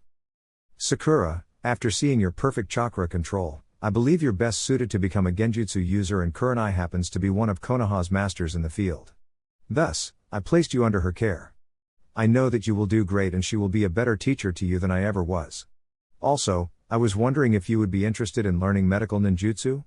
The question surprised the girl as she looked up the first time today. If Naruto and Sasuke are successful in bringing Tsunade-sama back, she will be responsible for creating a new batch of field medic nin in Konoha. From what Sandaime told me, it was one of her side projects when she was in Konoha. What do you think? I have a feeling that you can become just as great as her in the field. You really think I can be as good as a Sanin, sensei? Kakashi could only smile at the question filled with hope. Yes, I do, Sakura. In fact, I believe that you, Sasuke and Naruto can easily become the next generation of the Sanin. I must warn you, though. Both fields, genjutsu and medical ninjutsu, are quite theory demanding. You must work hard in order to grasp every single detail there is to know about these two arts. If you manage, which I have utmost faith you will, I can promise you will become just as good as Tsunade of the Sannin is, if not better. By now, Sakura's mood was definitely better and she nodded with a big smile on her face. I'll make you proud of me, sensei. I already am, Sakura. I already am. Now you are to meet Kurenai at training ground number 8, 2 hours from now, for your team meeting. Work hard and always listen to what Kurenai has to teach you. I promise you will do great under her tutelage. Sakura nodded and said goodbye to the new Hokage. Kakashi watched the girl leaving with a smile on his face. Despite his wishes to simply increase the girl's confidence, he didn't mislead her in any way. Despite her small chakra reserves, Sakura had it in her to become a great kunoichi in the future, possibly even matching Tsunade if she worked really hard. Sandaime Hokage was remarked in history both for his achievements and his students. Orochimaru, Tsunade and Jiraiya were game changers in the Second Great Ninja War. Perhaps, Kakashi could be remembered as the one who taught the second generation of the Sannin. Naruto, Jiraiya and Sasuke . Naruto and Sasuke met up with Jiraiya at the gates. They exchanged a few words introducing each other, before heading out. Okay brats, as the Sandaime instructed, you two will aid me in finding my teammate Tsunade and convince her to come back to Konoha. I don't know how long it will take to find her, so let's go. Since we don't have a specific time frame to complete this mission, we can do other things as well as search for her. I'll be focusing on training you two in the meantime. Sasuke and Naruto looked at each other for a while, before nodding in clear anticipation. The man may look nothing special to both Chunin, but both of them knew his status as one of the Sannin. So, they started following the perverted Sannin towards his quest to finding his lost teammate and bring her back. When the trip towards finding his teammate started, Jiraiya admitted to not having a clue as what to expect from the two Chunin that were now accompanying him. He had heard from third parties how hyperactive and obnoxious his godson was, and he also knew how arrogant Uchiha Sasuke was regarding others. It came out as a surprise to the man when neither Chunin acted as he expected. He understood from the Hokage that both Naruto and Sasuke had their fair share of kills in the invasion, thus he understood at least part of the reason why Naruto and Sasuke were so reserved, actually being quiet for a change. It has been 4 hours since they left the hidden village in the leaves and Jiraiya had set a couple exercises for both Chunin. Like his sensei expected, both younger shinobi were thrilled to improve. Naruto received tips on how to improve his taijutsu and kenjutsu, as well as refining his wind manipulation. Sasuke was taught a couple of higher-ranked fire techniques. The trip didn't have a specific time set, so it could either take 1 week to an entire month, perhaps even more. Jiraiya even placed them against each other from time to time, supplying tips here and there. Sasuke had more agility, but Naruto was stronger, ending with them balancing each other. One peculiar aspect of Naruto's taijutsu is that his body pretty much reacted on its own when it was supposed to evade Sasuke's blows. Sasuke even attempted to activate the Sharingan, but for some reason, he just couldn't get a solid hit on Naruto. If the pervert knew Mitarashi Anko correctly, then Naruto's evasion may be due to Anko using the brat as a practice dummy for the entire month. Eventually, he would need to learn how to evade properly or die otherwise. Sasuke, though, considered just another challenge, and everyone knew how infuriated he became when he couldn't complete an exercise. He even increased his speed, but Naruto trained with a Jounin. Sasuke needed to match Anko's speed or even surpass it in order to land a hit on Naruto.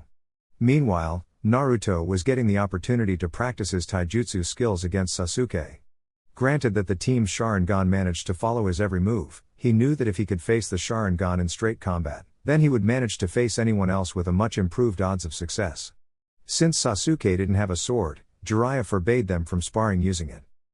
He also forbade the pair from activating the curse seal while practicing. Of course Sasuke protested for a while, but relented due to the amount of fire techniques he was being taught. Naruto, on the way, chose to perform the movements learned by Anko while traveling. Since he could focus wind chakra throughout the metal, he ended up training on elemental manipulation as well. Jiraiya had supplied Naruto some exercises as well, saying that Naruto must first master the element manipulation exercises before learning any of the wind jutsu the Sannin was familiar with. After practicing for a while, Naruto looked to Sasuke and stopped his practice, when he noticed that Sasuke was looking at him with his Dujutsu activated. "Oi team, do you mind not copying it?" I worked my ass off to learn these moves and I will be damned if I let you copy it with those eyes of yours. It was by sheer luck that the blonde was only performing the most basic movements, or else he would lose his edge over Sasuke. The Uchiha, for his turn, snorted at that and deactivated his eyes as the trio was busy walking throughout the clearing. Jiraiya found the interaction quite amusing. He was beginning to see just why the Hokage wished to place these two together in future assignments. He was surprised, though, when Naruto approached him with his sword inside the scabbard. Uro-sensei, do you know where this Tsunade person is? How long is this trip going to take exactly? Sasuke was busy going through the sequence of hand seals for the Daenden, Grand Fireball, technique, seeing as the Sannin wasn't interested in performing the technique for him to copy. Looking at the blonde brat, Jiraiya frowned at the nickname, but answered nonetheless. Tsunade Heim is quite slippery, brat. It's hard to track her movements. I know which city she is in all the time, but she always manages to leave before I arrive. It's quite infuriating, actually. Until we find her and convince her to come back to Konoha, this mission will go on, meaning it could go on for a couple of months, depending on how long it takes for us to find her. Now, you two brats must take this opportunity and stop complaining. It's after all an honor to be trained by the almighty Jiraiya of the Sannin. The pervert even made his trademark pose, earning a sigh in dismay from the Chunin in front of him. 4 hours into this trip and it was the third time Jiraiya showed them the pose. When it was clear that the Chunin weren't impressed, Jiraiya scowled at them complaining about the young's lack of respect. Okay brats, from what I heard from your files, you two have elements that focus mainly on offensive. You two lack a good defensive jutsu. He could see that neither were very interested in, which made him frown. Defense techniques are useful in the battlefield, brats. There will be times when you can't anticipate everything in the middle of the fight and a kunai pierces your chest. Trust me when I say that neither of you would survive too long in a full-scale war. Now, I will teach you two a relatively easy jutsu that can very well save your lives as well as the life of your comrades in the future. Tell me how familiar you are with Kekai, barrier, techniques? Jiraiya had to smirk at their dumbfounded looks in response. Rumored to be created by the Rikadu Sennin, Kekai techniques serve both for defensive and tracking purposes. We'll focus with defensive type technique and I'll teach you two a technique called Kekai Tengai Hujin, barrier technique, dome method formation. While not as strong as the Hyuga's Kaiden, this technique can stop projectiles thrown at mid to long range.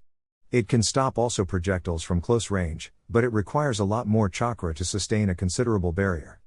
Don't even consider using it against elemental techniques. It won't hold no matter how much chakra you use.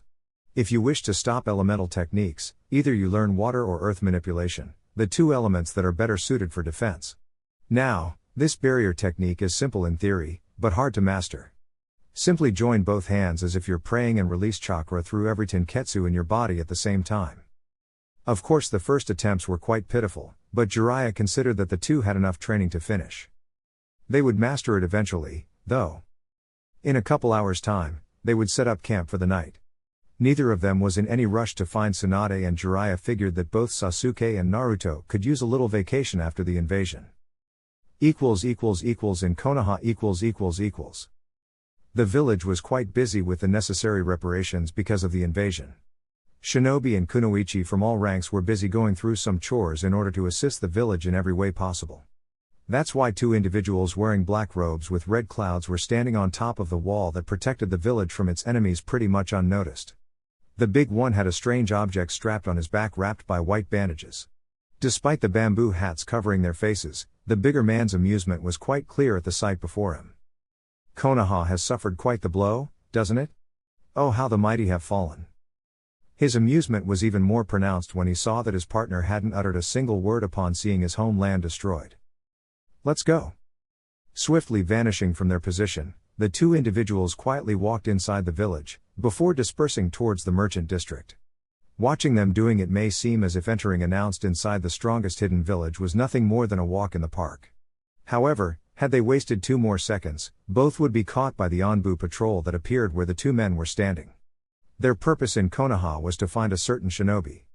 A genon by the records obtained from their spy and a lousy one at that. From what they learned by the mission specs, it wouldn't take long for their target to show in their line of sight. According to the spy, the shinobi, if they could call him that based on the intel, wore orange base clothes and was a master of directing all the attention to him and him only. However, after walking close to 2 hours throughout the village, there was no sign of their target anywhere. Assuming that he isn't dead, I believe he is not in the village. Spoke the tallest, earning a slight nod from the smallest. We may as well leave the area, then. I'll give 15 seconds before our disguise is blown. The smallest one, being a local, possessed extensive knowledge of the village's defenses. They were out of the village before anyone knew they were even there to begin with. If they are lucky enough, the Jinchuriki's chakra residue would guide them towards his location. At the Hokage's office . Unaware of exactly who was taking a walk inside the village, both Hiruzen and Kakashi were busy going through some of the routine that entailed being the Hokage. No matter how many hours the two were at it, Hiruzen couldn't help but smile at the prospect of not having to deal with this dreaded paperwork anymore. Plus the fact that Kakashi, since 2 hours ago, started murmuring silent curses every time a new topic appeared was much too entertaining for the old man. Minato was the same, Hiruzen mused. Hiruzen's case was worse, seeing as he was nominated Sandaime Hokage in the middle of a mission with the Nidaime Hokage. The man sacrificed himself to allow Hiruzen and others to return to Konoha. Stop complaining, Kakashi-kun. In my time, the Nidaime wasn't able to do this with me. I had to teach everything myself. Despite knowing about this, Kakashi couldn't help himself. Right now, my body is complaining on autopilot, Hokage-sama. Hiruzen let out a long warm laugher at hearing this. Now you know why I thought twice before taking over once Minato perished. Okay, now let's go through the list of Onbu shinobi and their skills. It will be your job to memorize every shinobi in Konoha, starting from your personal guards. Like Kakashi said prior, even before he nodded his head, his mouth was already full of curse words. As they went through the different branches of the Onbu Special Forces, Kakashi couldn't help but wonder how none of the Hokage became insane. With Naruto . It was already nighttime, so Jiraiya ushered his Chunin companions to set up camp as well as some traps hidden around the campsite. The barrier technique both were attempting ended up not being as easy.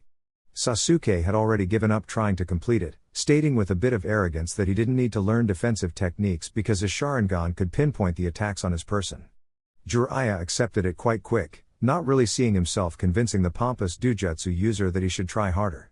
In all aspects, Sasuke was more inclined for elemental ninjutsu, so besides the fire technique he has shown the kid, he might as well improve on his lightning manipulation. Naruto, though, was a very welcome surprise to the perverted Sannin. Although his Kekai technique wasn't complete, Jiraiya could already see a faint trace of the barrier surrounding the blonde, meaning that Naruto was closer to mastering the jutsu. Jiraiya was actually counting on this, however, seeing as the technique requires large amounts of chakra to perform. Not to mention the fact that Kekai techniques are similar in knowledge to a more powerful and more obscure art known as Fuin Jutsu. Considering Naruto's father and mother's mastery in seals, Jiraiya had no doubt that the boy would inherit the same taste. Perhaps Jiraiya could teach the brat some tips on seals. There was one more Kekai technique that a lot of Jounins enjoyed using called Kekai Hujin no Jutsu, barrier method battle array. Coming to think about it, it would suit Naruto's unpredictable way of fighting. Right now, the three shinobi were sitting around the fire while having dinner. Sasuke, while eating, was watching Naruto's cursed mark in question. Ever since they left towards searching for Tsunade, he caught on the fact that Naruto's cursed mark, while a different shape, was also a different color than his was. He had actually caught on that at the Forest of Death, but never bothered to question his teammate about why his cursed seal was different. Dobi. Naruto looked up when he heard Sasuke calling him. Why is it that your cursed seal is red when mine is black? Standing on the other side of the fire, Jiraiya narrowed his eyes at the question and remembered Naruto explaining the reason why his seal happened to be red. While Sasuke's question wasn't directed towards the S-rank secret of Naruto's status, the answer to the question certainly would. Nevertheless, the law applied to everyone but Naruto. Being a Chunin, Jiraiya reasoned that if the brat wished to talk about his situation more freely with his teammates, then he was hereby welcome to do so. The perverted Sannin admitted being a little hesitant and wondering what would Naruto's answer be and Sasuke's reaction afterward. Naruto looked at his teammate for a couple of seconds, debating whether or not he should tell the truth or invent something to ease Sasuke's curiosity.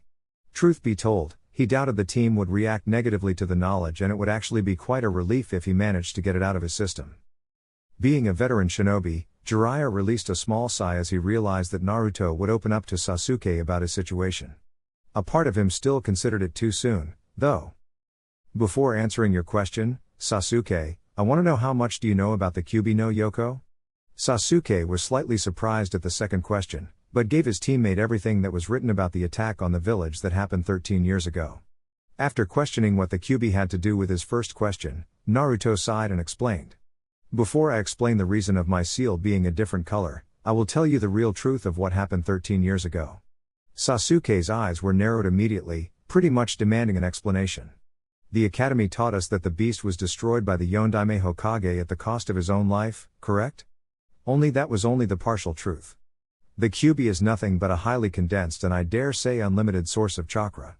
Thus, it cannot be killed or harmed. In order to save the village, the Yondaime Hokage had no other option but no sacrifice his life using a forbidden Fuujin Jutsu technique and sealing the beast into a newborn, me. Sasuke's eyebrows were still narrowed, but only for a little while, before his eyes were widened in surprise. Sasuke remembered the time in the Forest of Death when they were facing Orochimaru. At the time, Naruto was being thrashed by the Sannin when suddenly an evil aura surrounded his teammate, even stronger than the one emitted by the enemy. Sasuke remembered Naruto's red eyes looking back at him that day. At the time, he wondered what the hell was that all about. His brain worked hard and started dwelling in Sasuke's earliest memories of his teammate when they were both academy students. Memories of the person in front of him being treated badly by the villagers, cursing him immediately appeared in his mind. Demon scum, die demon die, I can't believe they let the demon roam free like this. He remembered his parents looking at the infant Naruto with clear hatred in their eyes, oftentimes joining the mob in cursing Naruto. For some reason, the memory escaped Sasuke's mind until now. After Itachi murdered his clan, Sasuke had bumped with Naruto a couple times and he remembered not seeing why people treated him that way. He did nothing but smile stupidly at everyone, proclaiming to everyone how everyone would respect him for he was one day. Naruto for his part could see Sasuke's eyes were lost in focus, meaning he was remembering events long repressed because the Uchiha clan massacre. Naruto was still wondering if perhaps Sasuke would treat him like everyone else. Why did they hide the truth? Sasuke's question was more directed towards Jiraiya, but Naruto explained it nonetheless. He was slightly hopeful when Sasuke didn't outright attack him or curse him. Sandaime Jiji believed that the grown-ups could tell their children their side of the story and thus turn them against me as well. By issuing a law prohibiting anyone to talk about the truth, he hoped that I would have a normal childhood if none of our classmates knew about it. Unfortunately, the plan backfired. While they couldn't explain what really happened to the next generation, they certainly could tell the children not to associate with me, merely saying I was a bad influence. Sasuke indeed remembered both his father and his mother telling him exactly that. He looked at his teammate in deep consideration for a while, wondering about something. Based on the events that surrounded his family, Sasuke ended up inclining to believe that whatever his parents did or didn't do was justified. Oftentimes the boy would lash out at anyone who would oppose that statement. However, now that he heard the truth about the Kyuubi, he became intrigued as to why their parents blamed the Dobi because of the atrocities committed by the nine-tailed demon. Naruto may be annoying as hell, but no matter how many times he observed the blonde, he couldn't see Naruto suddenly destroying everything in its path, ripping human flesh or even any of the atrocities Kyuubi had committed 13 years ago. He was still the Dobi to Sasuke, demon inside of him or not. Even if what you're speaking is true, I just don't see you as a demon. You are a Dobi and always will be one in my eyes. Naruto couldn't help but smirk at the proclamation. He supposed he should have expected Sasuke to act like this. Jiraiya smirked at this as well and returned to his notes about things in general, going from intel gathering and his personal hobby consisting of adult-rated novels. He was glad that the Uchiha didn't see much into it. Probably so, because Sasuke only heard stories of the fox while the older generation actually witnessed the fox's majestic power, which could only be compared to its terrible atrocities. Naruto, for his part, was deeply satisfied that his rival couldn't care less about the fox. Sasuke, though, appeared to speak once more. However, you still haven't answered my question. Why is your seal red? Is it because of the fox? Naruto nodded. Soon after the damn pedophile gave us a hickey.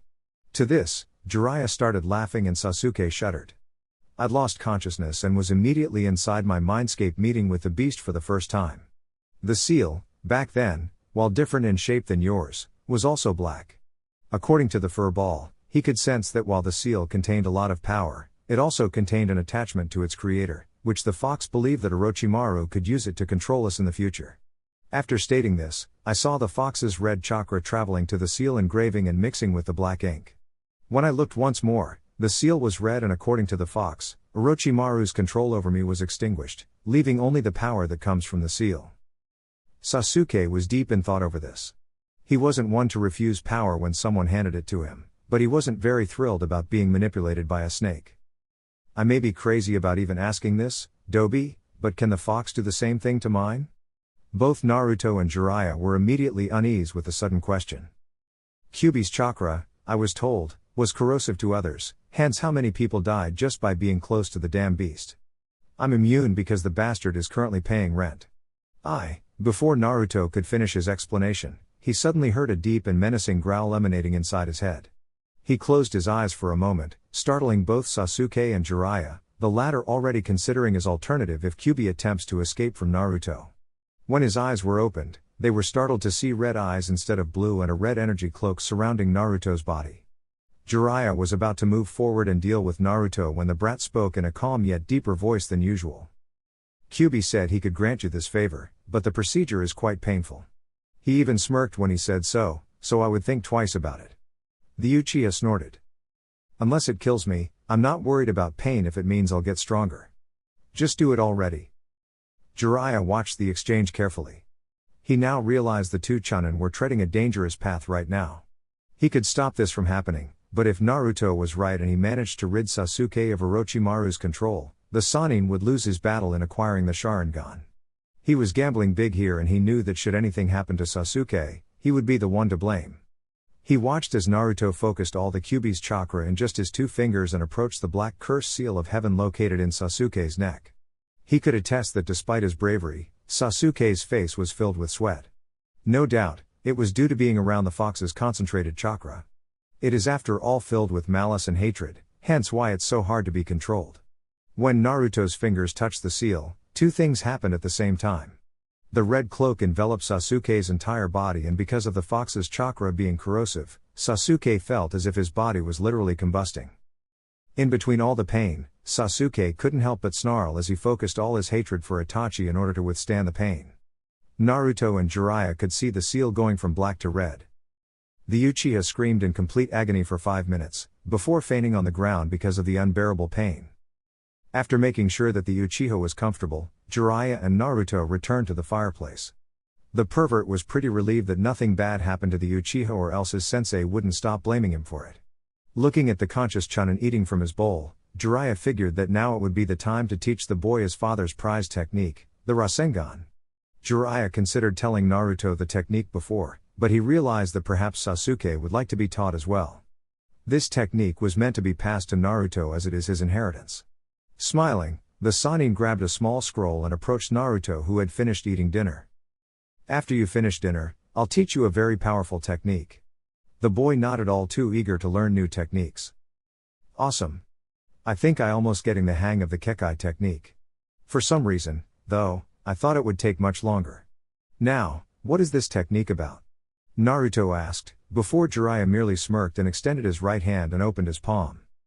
Naruto was shocked to see a swirl of energy being gathered on Jiraiya's palm, before a bright blue energy ball appeared. This is the Rasengan, Naruto. One of the techniques created by the Yondaime Hokage, and one that made him infamous throughout the last great ninja war.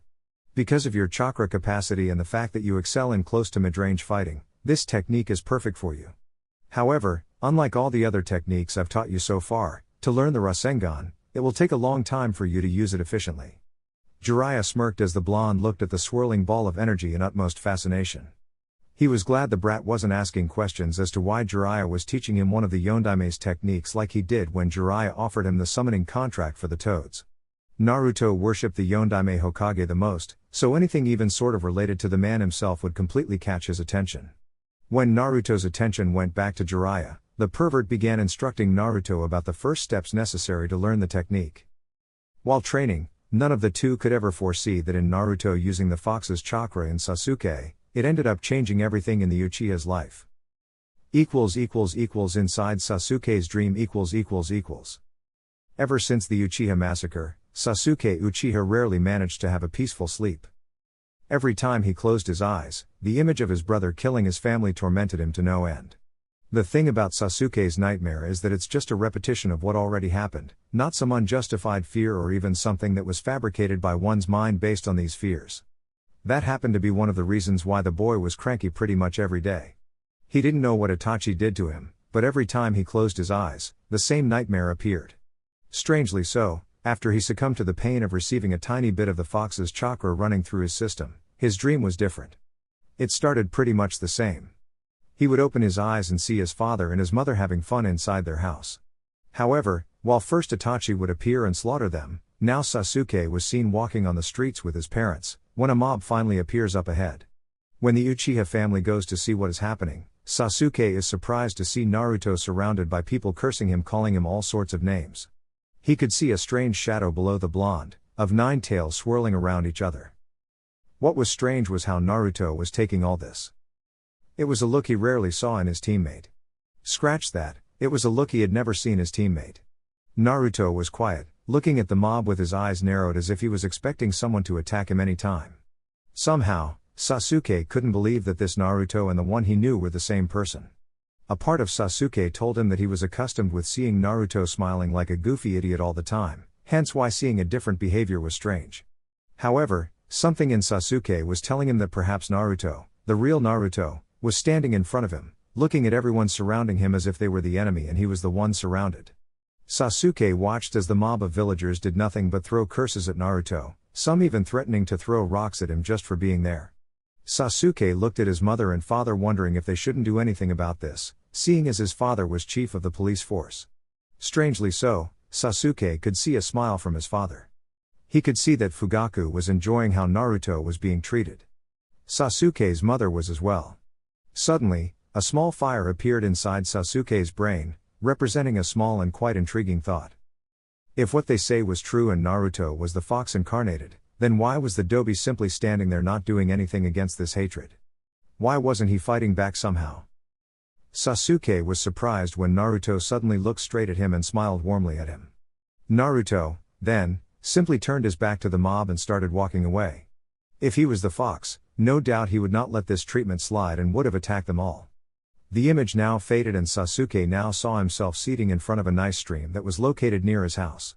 The Uchiha remembered how he would come to this place every day. He felt depressed upon remembering the death of his family. The sun was setting on the horizon, painting the sky in a smoothing orange hue that seemed to calm even the most troubled souls. From the corner of his eye, he could see a kid observing him from up the small hill. Looking up, he could see Naruto looking at him fiercely just like he did all the time. Their rivalry pretty much compelled them to look at each other like that. However, Naruto smiled at him all of a sudden, pretty much forcing the stoic Uchiha to smile as well. Besides the rivalry, there was something in that smile that Sasuke could feel. It was companionship. Sasuke had his entire family killed at the axe of one person and Naruto had suffered the hatred from everyone in the village who had at least one loved one killed by the hands of the fox. To this day, Sasuke couldn't stand those around him. They all smiled, they all enjoyed their happy-go-lucky lives, blissfully unaware of what it's like to have a shitty life. He now saw that another person his age suffered as well. Despite not acting on his hatred like Sasuke does, the Uchiha couldn't deny that the blonde had suffered immensely as well. Now that he thought about it, he always knew that Naruto was an orphan. He was alone in the world and pretty much the entire village was against him for something he wasn't even born when it happened. Sasuke was completely blinded by his hatred that nothing else mattered to the Sharingan user. Perhaps, Naruto could be the one person he could give his trust. Once more, Sasuke was in front of the stream smiling just like he smiled when he saw his family together. The next day When the Uchiha opened his eyes, he was alerted to the sound of metal hitting metal outside and opened his tent. He saw Naruto using his Kadachi against Jiraiya's kunai and saw how proficient the blonde was with the sword. Sasuke looked at the blonde for a while and smiled. If the Dobi had a sword as well, then Sasuke would have won as well. There was no sense in not competing on the same abilities. He knew from Jiraiya that the next town they would search for was Crater City. He remembered visiting it once with his mother, thus he knew that the town had a good load of ninja stores for him to find a sword that suits him. Sasuke was surprised when Jiraiya threw some shuriken at Naruto and saw the blonde performing the Kekai technique they were taught. Only that Naruto's barrier was now fully visible for the naked eye and it managed to stop the projectiles.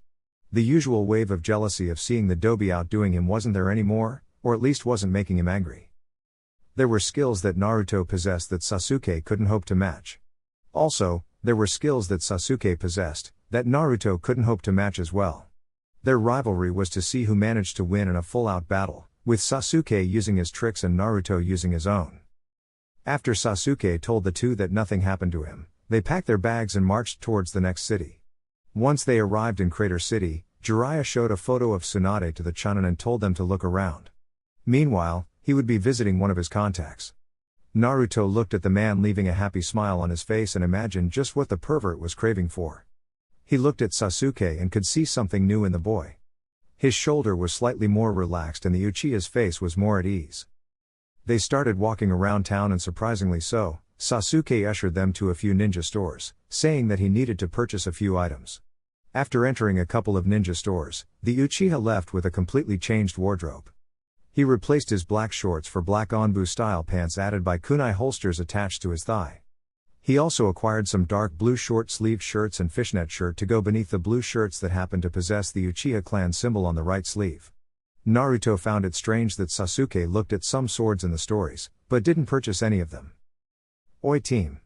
Naruto called Sasuke up front, making him stop and look back. Why the sudden change in wardrobe? What was wrong with the old one?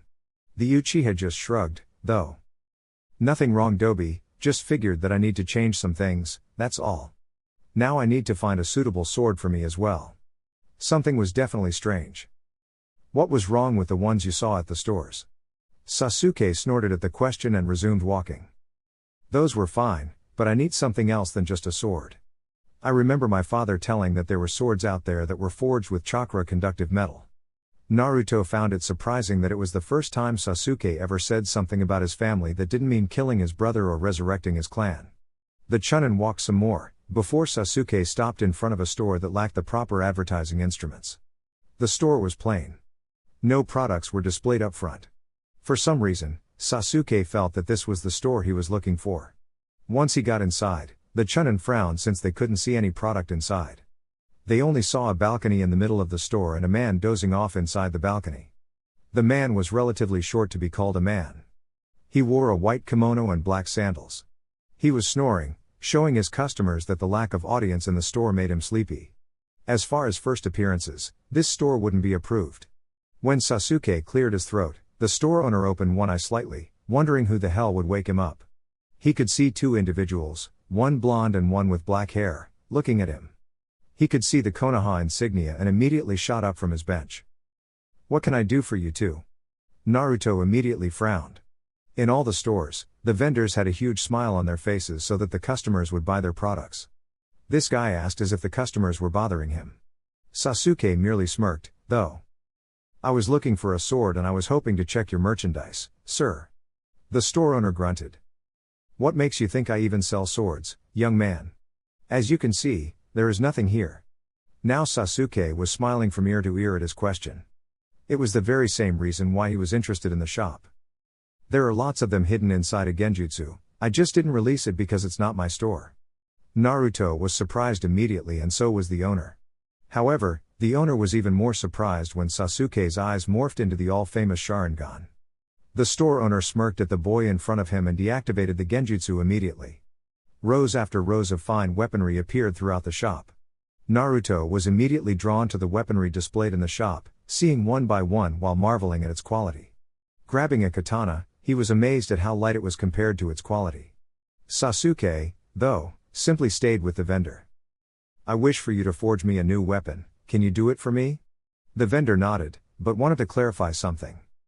"Of course I can, kid. From where I came from, Iron Country, sword forging is our specialty. However, before we go through with the specifics, how come you're interested in my shop instead of the others? Seeing as you casted a genjutsu in order to hide your products, I assume that your products are unique and that's the quality I seek in the weapon I choose. From what I could see from the sword displayed, they are made with a special type of iron, chakra-conductive material, am I right?" The vendor nodded with a smile on his face. Indeed, the reason why he hid his weapons was to search for special customers. An Uchiha was a special customer. Plus, he could feel something in the kid that made him wish to see more. Quickly grabbing a small notebook inside the balcony, He quickly observed his customer. Okay, now that I'm satisfied, how about we make that sword for you? From what I know of the Uchiha Shinobi, you favor speed and agility above strength, so a strong sword like a katana is out of the question. Small swords like a tanto and a wakizashi just wouldn't suffice as well, a ninjato, perhaps. Sasuke nodded, since he was craving for one onbu used in Konoha. The owner continued writing the order. Yes, ninjato will be then, fast like a wakizashi and powerful like a katana. I will make it with chakra conductive iron of course for you to be able to channel chakra into it and thus make the sword stronger. Easy to make, by tonight it shall be done. Now, do you wish something extra on the sword, an engraving, perhaps? Sasuke said no and the man gave him the price. While it wasn't expensive, it wasn't cheap either. However, the special iron was expensive, so Sasuke handed him the money and turned to the weapon store to wait. The vendor saw the Kadachi in Naruto's back. You young man, would you be interested in improving your sword's metal as well? Naruto looked at his sword, before thinking. I can make it stronger and more durable for you. It took a bit more, but Naruto was convinced. Sure thing, old man, here you go. When the vendor checked the sword, he noticed that the metal wasn't very damaged, which was surprising considering that from the look of the shinobi, he constantly used it. After a few times analyzing the sword, he could feel chakra residue coming out of the sword. After swinging the blade a bit, he was shocked to see that the blade's chakra managed to slice a few sets of paper on top of his balcony without even touching it. So the boy used wind chakra to the sword. This was interesting. With his trademark iron, this piece of work will be so much better. He enjoyed his new customers and immediately went to the back of the shop to begin his work, but not before stating that the Chunin could hang out in his backyard while he was busy working on the swords. Naruto and Sasuke appreciated it and went towards the place to train a bit. Sasuke kept performing some fire and lightning jutsu, while Naruto was busy with his wind jutsu as well as the kekai technique. 4 hours later, the vendor called his customers inside the shop since the swords were ready. Both Chunin took their respective weapon with great pride. Sasuke's ninjato was simple in design. The hilt was covered with soft black fabric, giving Sasuke more comfort when using it. The metal was shining, so was Naruto's Kadachi. After appreciating the product and paying the total amount, both Chunin left the store hoping to find either Jiraiya or Tsunade. Chapter 8, Playing Hard to Get. Hatake Kakashi had awakened this morning with a powerful headache, given the amount of info he had covered together with the Sandaime Hokage so far. As he closed the door to his apartment, he thought about inventing something and not attending the meeting with the Sandaime. He sighed at that thought as he saw the number of shadows that now followed his every move. It was unnerving actually. Before, no one cared where he went or how late he was to a meeting or two. Now, though, he had the entire Onbu army on his back following his every move. Kakashi wanted to pay a visit to the memorial stone and ask for Sensei's advice. However, in doing so, he would be late to the appointment. Said appointment that Hiruzen promised would be different than the others so far, filled with nothing but politics, both inside and outside Konoha and Fire Country, economics and finances, controlling the incomes received by the missions and staff managing, not to mention the shinobi force that he was forced to memorize every single shinobi enlisted. As he arrived inside the Hokage's building and moved towards his soon-to-be office, a shadow suddenly materialized in front of him and pointed to the right direction that happened to be a secret stairwell. The stairs were dark and it didn't take 1 minute before Kakashi saw his predecessor in the middle of a room filled with scrolls and holding a candle. Ah, welcome Kakashi-kun, I'm surprised to see you here so soon. I was imagining that you would pay a small visit before coming here. Kakashi looked at Hiruzen, silently questioning if the man before him was a mind reader. I like to be alone when I do visit them, Hokage-sama. I'm still not used to be followed by a squad of Onbu at all times. He wanted to question the motive behind the fact that one Onbu member was now stationed inside his bedroom, but thought better. You'll get used to it and in time, you'll appreciate the company. It gets lonely sometimes. Now, as I promised, this meeting will be definitely less boring than the others we held so far. I trust you know what this room is? Hiruzen saw a nod from Kakashi, so he continued. This happens to be same place your student had stolen the scroll of Kinjutsu and house of the majority of the ninjutsu used by Konoha shinobi since its foundation. As Hokage, you have complete access to all the contents in this room. Started by the Shadaime, constantly used by the Nidaime and myself. The Yondaime actually used very little, considering his love for seals. Now, as a ninjutsu master such as yourself, I believe you'll find great use in a lot of ninjutsu in here. Kakashi's eye widened as he looked at Hiruzen, who was smiling at him. It's no secret that the Hokage is the strongest shinobi in the village, and for a good reason. Right now, you are bearing on my student's level, but you need to be stronger now. Today we will take a look on these techniques and choose those that best suit your style. Not to sound ungrateful, Sandaime-sama, but I've managed to copy a great load of techniques with the Sharingan. Hiruzen snorted at the insinuation. Kakashi earned his reputation as copycat ninja Kakashi, the man who copied 1,000 techniques. Yes, I know, however, I can bet you can pick a dozen or 2 dozen techniques that are actually useful in the battlefield and useful to you as well. Now, you favor earth, fire and lightning techniques in your mid-range to close-ranged fighting. Water techniques are used only against fire techniques, and you're filled with those. You can pick a few of the Nidaime's techniques as well.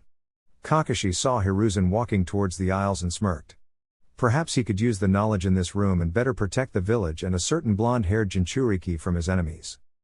With Naruto . The noise of metal hitting metal echoed throughout the clearing as 2 Kenjutsu practitioners were displaying a show to their temporary teacher. Sannin Jiraiya simply observed with a surprised smile as he watched Naruto and Sasuke spar using their newly acquired swords.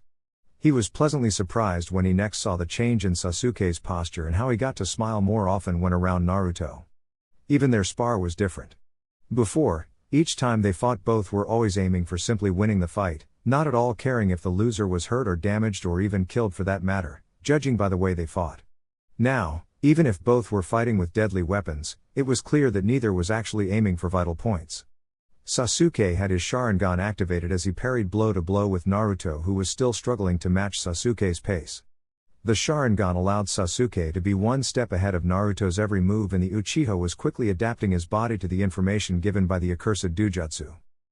Naruto was also improving as he focused his observation skills in parrying Sasuke's quick and precise strikes as opposed to Naruto's slow but more powerful strikes. Jiraiya could very well see that these two managed to form a nice training bond. They were both smiling despite the obvious fatigue in their faces by going at it for close to an hour now. Okay, you two, I guess that's enough for practice. We still have to find Tsunade. Now, let's focus a bit on chakra control training and then we'll march to the town. I believe we'll finally find the slippery woman, Tanzaku guy. Naruto and Sasuke stopped what they were doing and nodded at the Sannin, before going to a nearby stream and simply stand on top of the water, while occasionally performing jutsu along the way. Sasuke would shoot fireballs at random directions while Naruto was throwing wind swords and wind gale palm. With this, they were reducing their chakra level while still maintaining the chakra flow on their feet to standing on top of the water stream. One hell of a chakra control exercise. After almost 30 minutes doing so, the two Chunin left the stream and took a seat on the ground to rest. Sasuke was clearly more tired than Naruto, but both really needed the rest. Jiraiya gave them both half an hour of rest before walking once more towards the town that contained information on Suan's whereabouts. While walking, Sasuke was busy taking care of his newly acquired sword while Naruto was busy looking at a specific seal given by Jiraiya for him to study. It was a simple storage seal, but if Naruto wanted to learn the craft of Kekai techniques to its full potential, he must have equal knowledge in Fuinjutsu as well. The boy, though, was frowning his eyes trying to memorize the seal design before attempting to replicate it afterward. Fuinjutsu, like his perverted sensei explained, consisted of memorizing the different kanji that when placed together, could offer a variety of uses. Aside from memorizing the seal design, Naruto learned that each seal required both his chakra and a special ink. While it wasn't true that all seals needed the creator's chakra to activate, the ones that Jiraiya wanted to teach Naruto were. As such, the perverted Sannin got him samples of both the storage scroll and the exploding tags.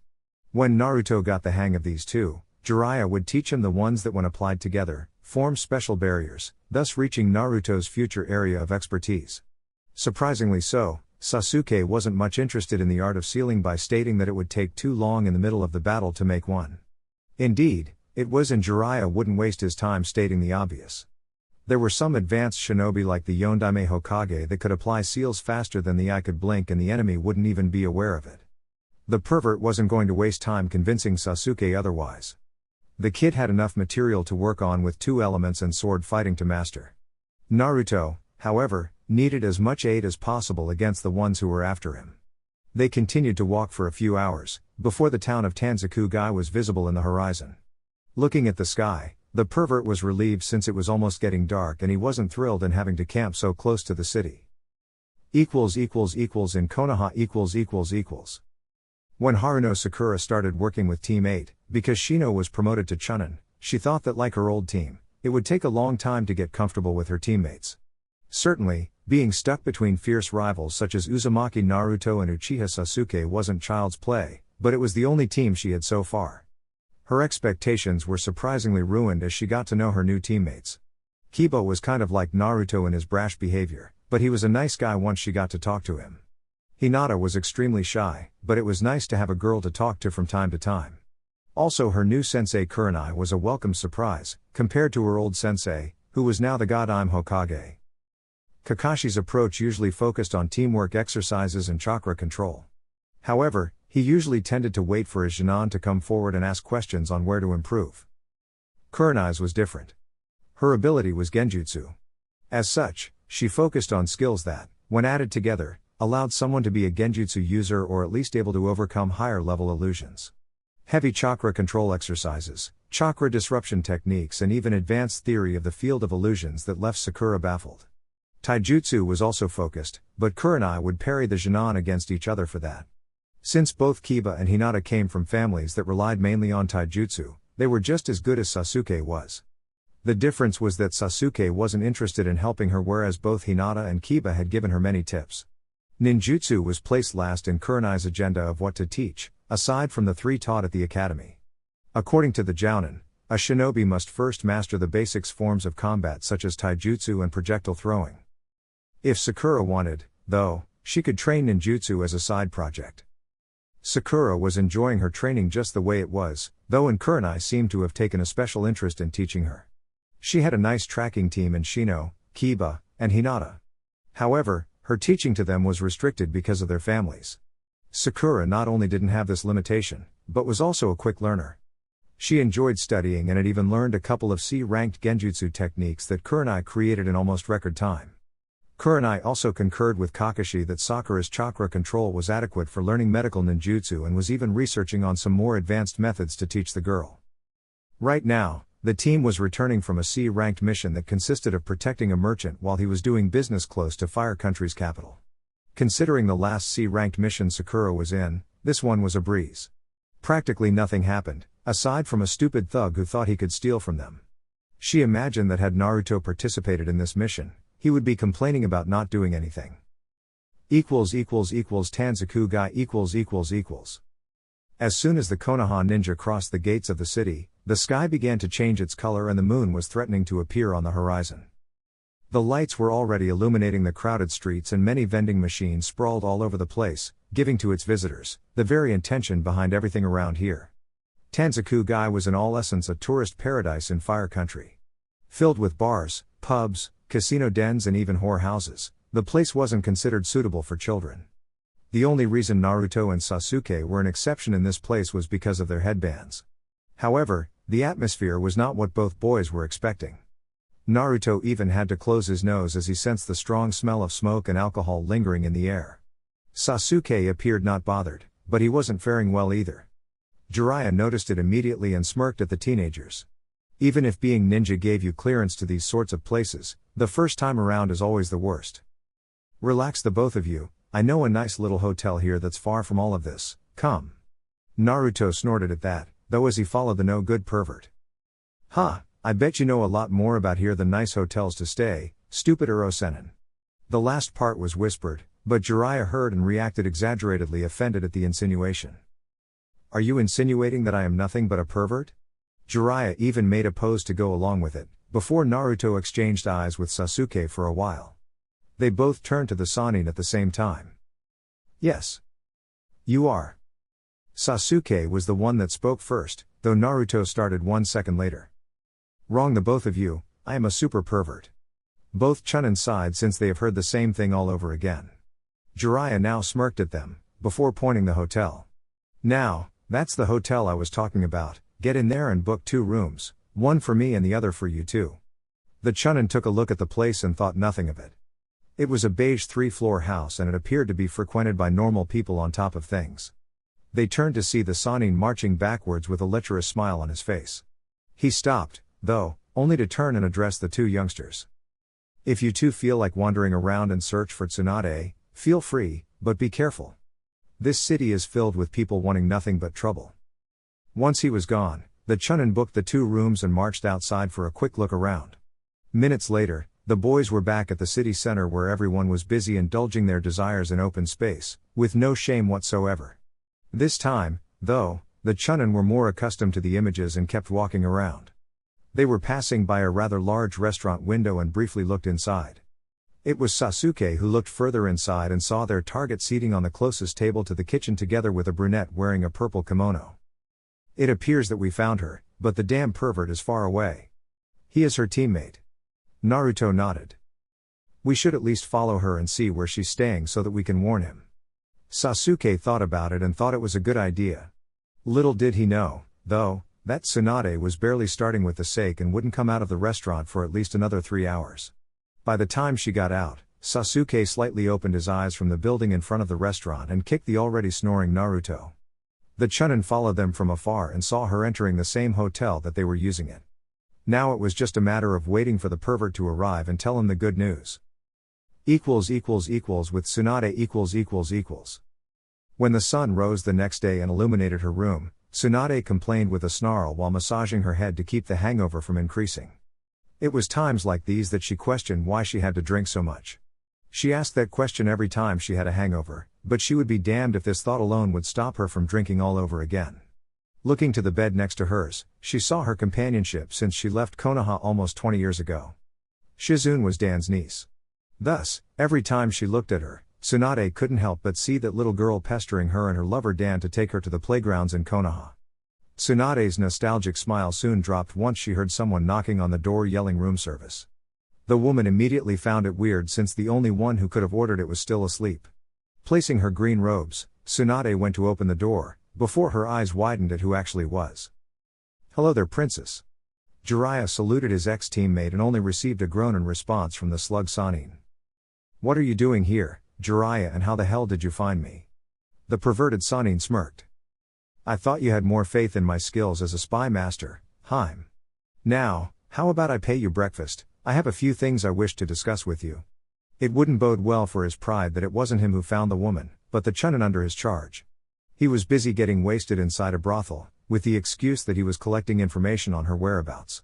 Tsunade looked at the man for a while, before grunting angrily and closing the door. Jiraiya knew she wouldn't go anywhere and went inside only to change her clothes. It didn't take 5 minutes for Tsunade to open the door once more and follow the smirking Jiraiya towards the hotel restaurant. Once they arrived, Tsunade saw Jiraiya moving to a table that was occupied by 2 relatively young shinobi from Konoha. Grunting, she followed and took a seating next to Sasuke, who was mostly focused on eating his breakfast despite some level of interest in this woman, seeing as she is a Sanin. Okay Jiraiya, spill it. What is it that you wish to speak to me about? Jiraiya was busy ordering something for himself, before he turned away from the waiter and addressed his teammate. Oh, okay, I'll get right to the point. A few weeks ago, Konoha was invaded by both Otogakur and Sunagakur. Tsunade widened her eyes at that, while listening. Orochimaru was behind the entire thing and he managed to create a mess for Sensei to clean up. Fortunately, Sarutobi Sensei managed to hold our dear teammate long enough for me to give aid. He ended up escaping, though. Jiraiya waited a bit for the information to sink in, while eating his breakfast with his usual smile on his face. He saw her eyes returning to the present world. Okay, Konoha was invaded but was victorious. I'm pretty sure you didn't come here just to tell me that, what is it? Jiraiya nodded, since he was waiting for the question. We did win the war, but a lot of our shinobi force is now in critical condition.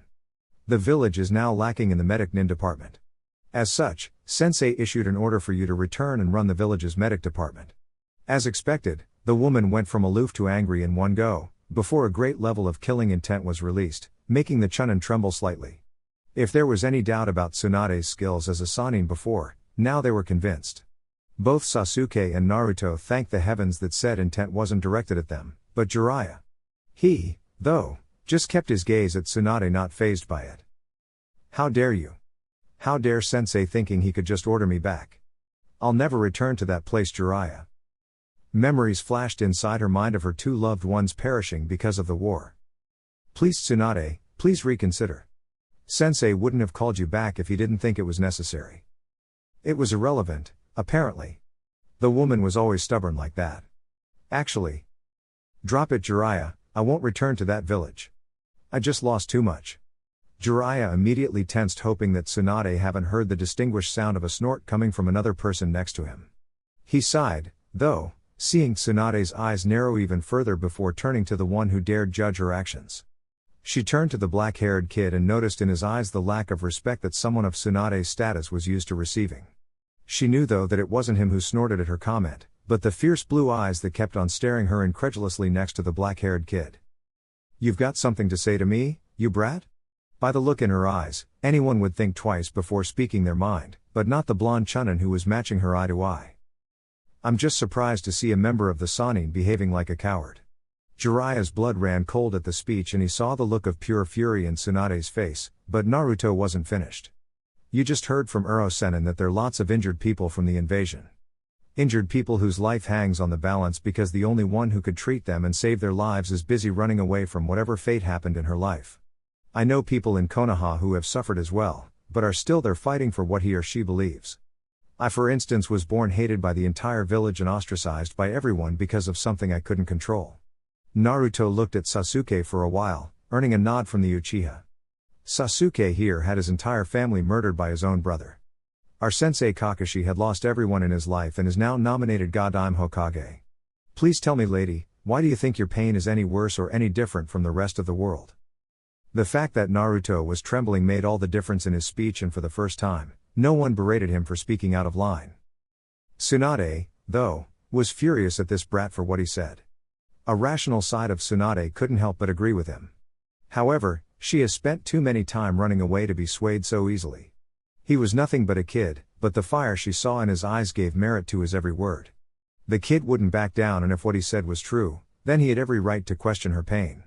The boy, who looked incredibly like the Yondaime Hokage, was the Kyuubi Jinchuriki, and the kid next to him was the last loyal member of the Uchiha clan, Uchiha Sasuke.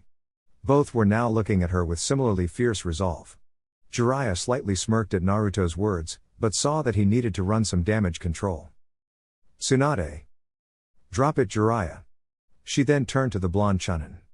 "You speak big words for a little kid. I want to see you back your words outside. If you even land a hit on me, I admit the truth behind your words in return. If not, then you will leave me alone." The Uchiha kid could even join in to help your odds. Naruto and Sasuke looked at one another and smirked at the challenge presented by them.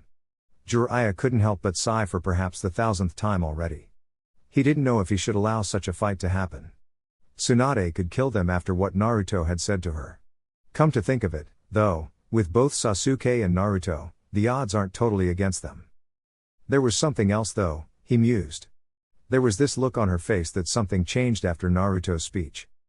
As they walked outside, Jiraiya saw Shizune appearing in front of Tsunade and attempting to convince her against this.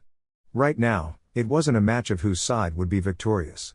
It was a battle to see which will was the strongest. Either Naruto's based on dealing with the unbearable pain and move forward no matter the cost, or Tsunade's whose decision was to let pain take over her actions. There is a saying that a lie told repeatedly ends up becoming the truth. The female member of the Sannin had wasted 20 years of her life blaming the hidden village of the Leaves for the death of her lover Dan and her little brother Nawaki. Thus, anyone who came to her and said it differently was considered a liar in Tsunade's book. As soon as they were outside, Jiraiya saw that the streets were deserted, save from the battle contestants and himself and Shizune. Naruto and Sasuke were close to each other as they looked at their opponent. "Team, do you know anything about her?" Sasuke looked at Naruto showing indignation. "Dobi, didn't you pay attention to the academy when we covered the Sannin?" Senju Tsunade was considered famous for her prowess in medical ninjutsu. However, she was also famous for her mastery in the taijutsu department, rumoring to pack a punch, using chakra to increase her strength. "If anything, I'd avoid getting too close for the meantime." Naruto nodded and smirked at the information. Meanwhile, the all too cocky Sannin was busy cracking her knuckles waiting for the brats to make the first move. She saw Sasuke activating the Sharingan while Naruto formed a strange-looking hand seal, before 5 copies of himself charged at the woman. The copies charged at the same time going from multiple directions, earning a snort from the Sannin as she dealt with the bunshines using only her finger. Sasuke remained behind while the original smirked again and threw a couple of shuriken laced with wind chakra at her, surprising Shizune and Jiraiya. The Chunin were really going for the kill. Tsunade dodged the shuriken expertly and ran to meet Naruto halfway. She moved in to punch him, but the blonde managed to evade the strike and get out of the way as Sasuke unleashed a gigantic fireball at her the moment that Naruto left from his place. Tsunade saw the fire technique approaching and focused chakra on her fist to stop it, before reaching her. The Sannin was surprised when she saw Naruto appearing behind the fireball's path, going through hand seals. Fuuten Ripusso, wind release, wind gale palm technique. The extra burst of wind increased the fireball's power, forcing Tsunade to review her strategy and evade it. The fireball went on a clear path to the forest that surrounded the inn. Tsunade saw Naruto and charged at him once more. Sasuke saw with his eyes and threw two kunai at her intended direction, once more forcing Tsunade to move out of the way. Sasuke took the opportunity and went through hand seals as he saw behind Tsunade what Naruto was up to. Gathering enough air inside his lungs, Sasuke released everything in one go, exhaling a powerful stream of fire towards Tsunade. Katen Enden, fire release, grand fireball technique. Tsunade evaded once more, jumping backwards a bit, but not enough for the plan to work.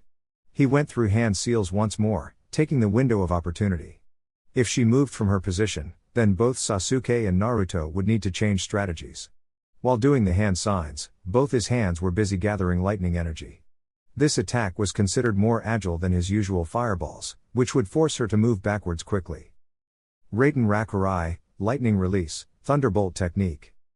Once more evading the technique, Tsunade jumped backwards and was suddenly trapped by 4 copies of the blonde brat, strangely forming a square formation around her. Jiraiya saw it and smirked at the ingenuity of Naruto's improvisation. Said technique was better used in solid places, such as walls or even trees, forming a barrier array. Tsunade went through the same conclusion just as the Bunshine lifted their vest to show 4 identical seals, before it ignited. Kekai Hujin, barrier method battle array. The real one appeared next to his partner with a smirk on his face. As soon as the smoke was cleared, Tsunade's clothes were terribly burned, but the woman appeared relatively unscathed. She was furious now as she observed the 2 brats looking at her from a distance. She had to admit that these 2 have a nice teamwork. However, it didn't mean that she wouldn't break a bone or 2. These 2 were getting on her nerves. She charged at them once more, but stopped once Jiraiya appeared in front of her, stopping the fight. Clearly, he met opposition from both sides. What the hell, Jiraiya, move out of the way. I have a couple of brats to deal with.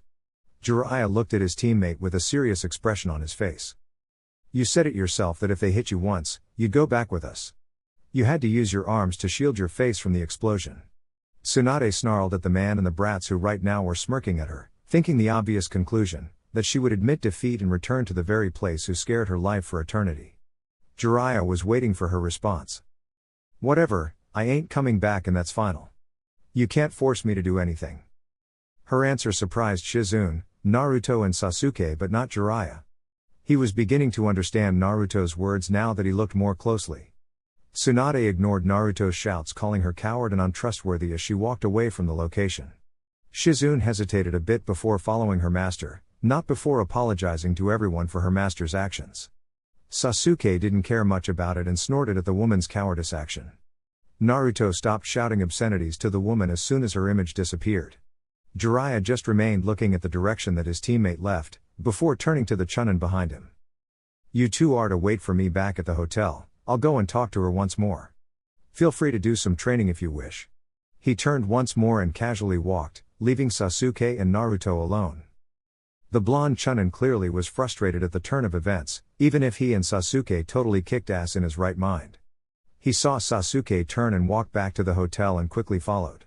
If they were to train, and Naruto was pretty sure they would, it couldn't be done right in the middle of the street.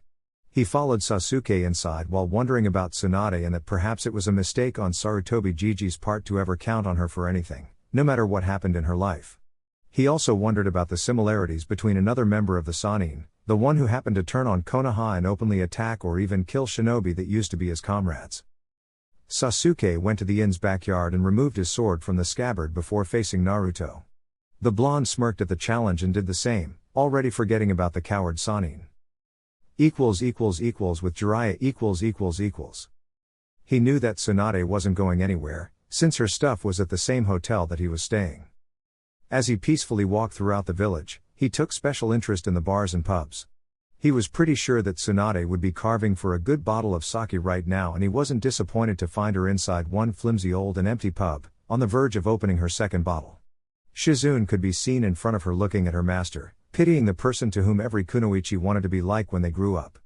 She looked to the side surprised to see Jiraiya there once more. His look was strangely similar to her own as he stared at the still drinking Tsunade with nothing but pity for the woman. The cloud of darkness and depression that surrounded her was practically visible now. "What do you want, you pervert? I've already told you I ain't coming back." Her eyes were dulled and didn't uphold 1% of the usual light that the man was used to seeing. "I understand, Tsunade, and I won't bother convincing you anymore." Although the woman was asking to be left alone, something in Jiraiya's tone caused her grief, but he wasn't finished. "It is clear to me now that you're so far gone inside your mind and suffering that you don't know how to get out of it anymore. When Sensei asked me to convince you to return, he was counting on you to take over the medical unit and provide help to those in need. However, as of now, you can't even help yourself out of the depression." Tsunade just looked at nothing as she kept pouring sake on her glass. Shizune wanted to defend her master, but couldn't find the words to do so. "Are you done, Jiraiya?" The male Sannin snarled at the question. "No, I'm not done, damn it, Tsunade. I don't even recognize you anymore. It's been 20 years. Do you actually believe Dan or Nawaki would want to see you like this? I knew them to be strong, filled with courage to do what was right. Even if you don't wish to return to the village, at least don't turn your back on those that are going to die unless they receive proper treatment." Once more, Tsunade said nothing, and this time Jiraiya didn't consider extending his presence anymore. A part of him wanted to continue, because it was clear that his words were affecting her, despite the look of apathy in her face. However, the other part figured that talking now wouldn't do anything, and it turned out that Jiraiya favored the last. "You figure out what you want to do with your life, Tsunade. I'll be leaving tomorrow morning towards Konoha. If you at least value others' lives, you'll be at the reception waiting. If not, then Sensei will be severely disappointed in you when I return without your company. Have a good day." Jiraiya got up from the table and left the bar, leaving only two people, a pig and the bartender who was taking a light nap. Shizune wished for the man to stay and try more, but he had left without even looking back. Looking at her master once more, she silently wished that Tsunade chose to return to the village tomorrow morning. She feared that this window of opportunity would close with Jiraiya. At the inn. Once Jiraiya arrived at the inn, he wasn't surprised to hear metal clashing against metal coming from the inn's backyard. As soon as he arrived, though, he saw an alarming scene of Sasuke firing a fireball at Naruto, who was focusing every bit of his chakra in maintaining the barrier taught by the pervert. Apparently, Naruto went against his teaching and used the technique against an elemental offensive technique. Even if the kid had an inhuman amount of chakra, doesn't mean it wouldn't end eventually. Both the cursed seal and the fox's chakra were his backup plan in case his actual skills failed. Eventually, the barrier was able to withstand the power of the fireball, but Naruto was extremely disoriented afterward, making himself an easy target for the enemy. "What have I told you about using that against elemental attacks, Gaki?" Jiraiya's voice alerted Naruto as he got up from the ground. "Yeah, you did, I was just seeing it for myself.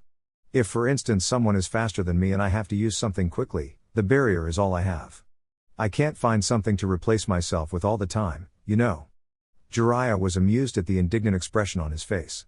Since there was still some baby fat left to burn, the Chunin still looked like a child pouting about being denied a present. Jiraiya, though, could see merit in the complaint. He knew of something he could teach to the kid that would take perhaps a considerable amount of chakra, but it would be less than maintaining the barrier technique, plus it would take less effort to perform. "You have a point there, Gaki. Perhaps it would be prudent to teach you a simple Doton technique meant for defensive." Naruto started salivating instantly, and even Sasuke perked up from where he was. "Sasuke, use your fireball against me. Naruto, you pay attention to my every move." The Uchiha nodded and went through hand seals, before exhaling a considerably sized fireball. Jiraiya went through hand seals and inflated his chest a bit. Jiraiya, then, expelled mud from his mouth towards the ground in front of him. As the fireball approached Jiraiya's position, the pool of mud suddenly behaved like a geyser from the ground and solidified in front of Jiraiya. Doton Doryuki, Earth Release, Mud Wall Technique. The fireball collided with the wall of mud and the earth trembled because of the impact. However, after the smoke had settled, The wall was still standing. Jiraiya was behind it as he turned to Naruto and saw the look on his face. Jiraiya only smirked, having already forgotten about how stubborn Tsunade was acting. He was amused since the boy clearly wanted to learn that. However, for him to get as proficient as Jiraiya in performing the technique, he would need to learn how to mold earth chakra. Jiraiya had affinities for both fire and earth, hence how he was able to do the technique with no trouble at all. Naruto, however, had affinity for wind techniques. Jiraiya knew the kid would be able to use it, but he would have to work real hard to get it. I can see from your face that you're quite eager to learn this technique. However, I'll tell you now that it will take a while before you become proficient. Naruto smirked at that. Just you wait, Uro-sennin. I'll master every technique you're willing to teach me. Both Sasuke and Jiraiya smirked at the proclamation, both believing it to be nothing more than the truth. The pervert began to instruct Naruto in how to manipulate earth-level chakra, already knowing that the kid wouldn't get it right away. He even picked an empty scroll and wrote the theory for the boy to practice on his own from now on. As soon as he entered the inn towards his room, he heard the distinguishing noise of shadow clones and smirked. Only Naruto could manage to train using shadow clones and not get killed because of it. He only laughed as he heard the bickering that soon followed. Oi Dobi, try warning me the next time you do something like this, damn it. My head is killing me. Naruto snorted at Sasuke's complaint. Ha team, you're just jealous of my super awesome training exercise. I'll beat your sorry ass in no time, just you wait. This time, Sasuke snorted as he was busy massaging his temples. In your dreams, Dobi. You can't even land a hit on me. Like you're any different. Those two bickering at each other was simply priceless. Next day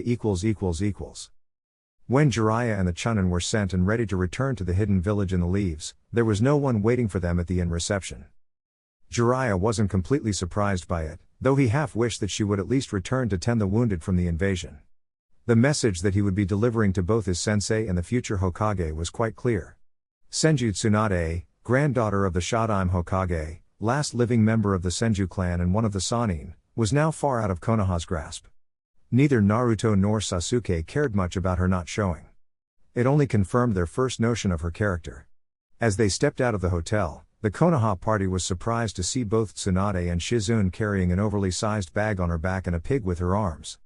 She was smiling from ear to ear at the prospect of finally going back to the village. Tsunade saw the smile on Jiraiya's face and frowned. This doesn't mean anything, as soon as I heal the last injured, I'm out of there. The smile never left his face, though. His mission was successful in the end. We'll take what we can get, I guess. If we hurry, we may arrive in Konoha by the end of the day.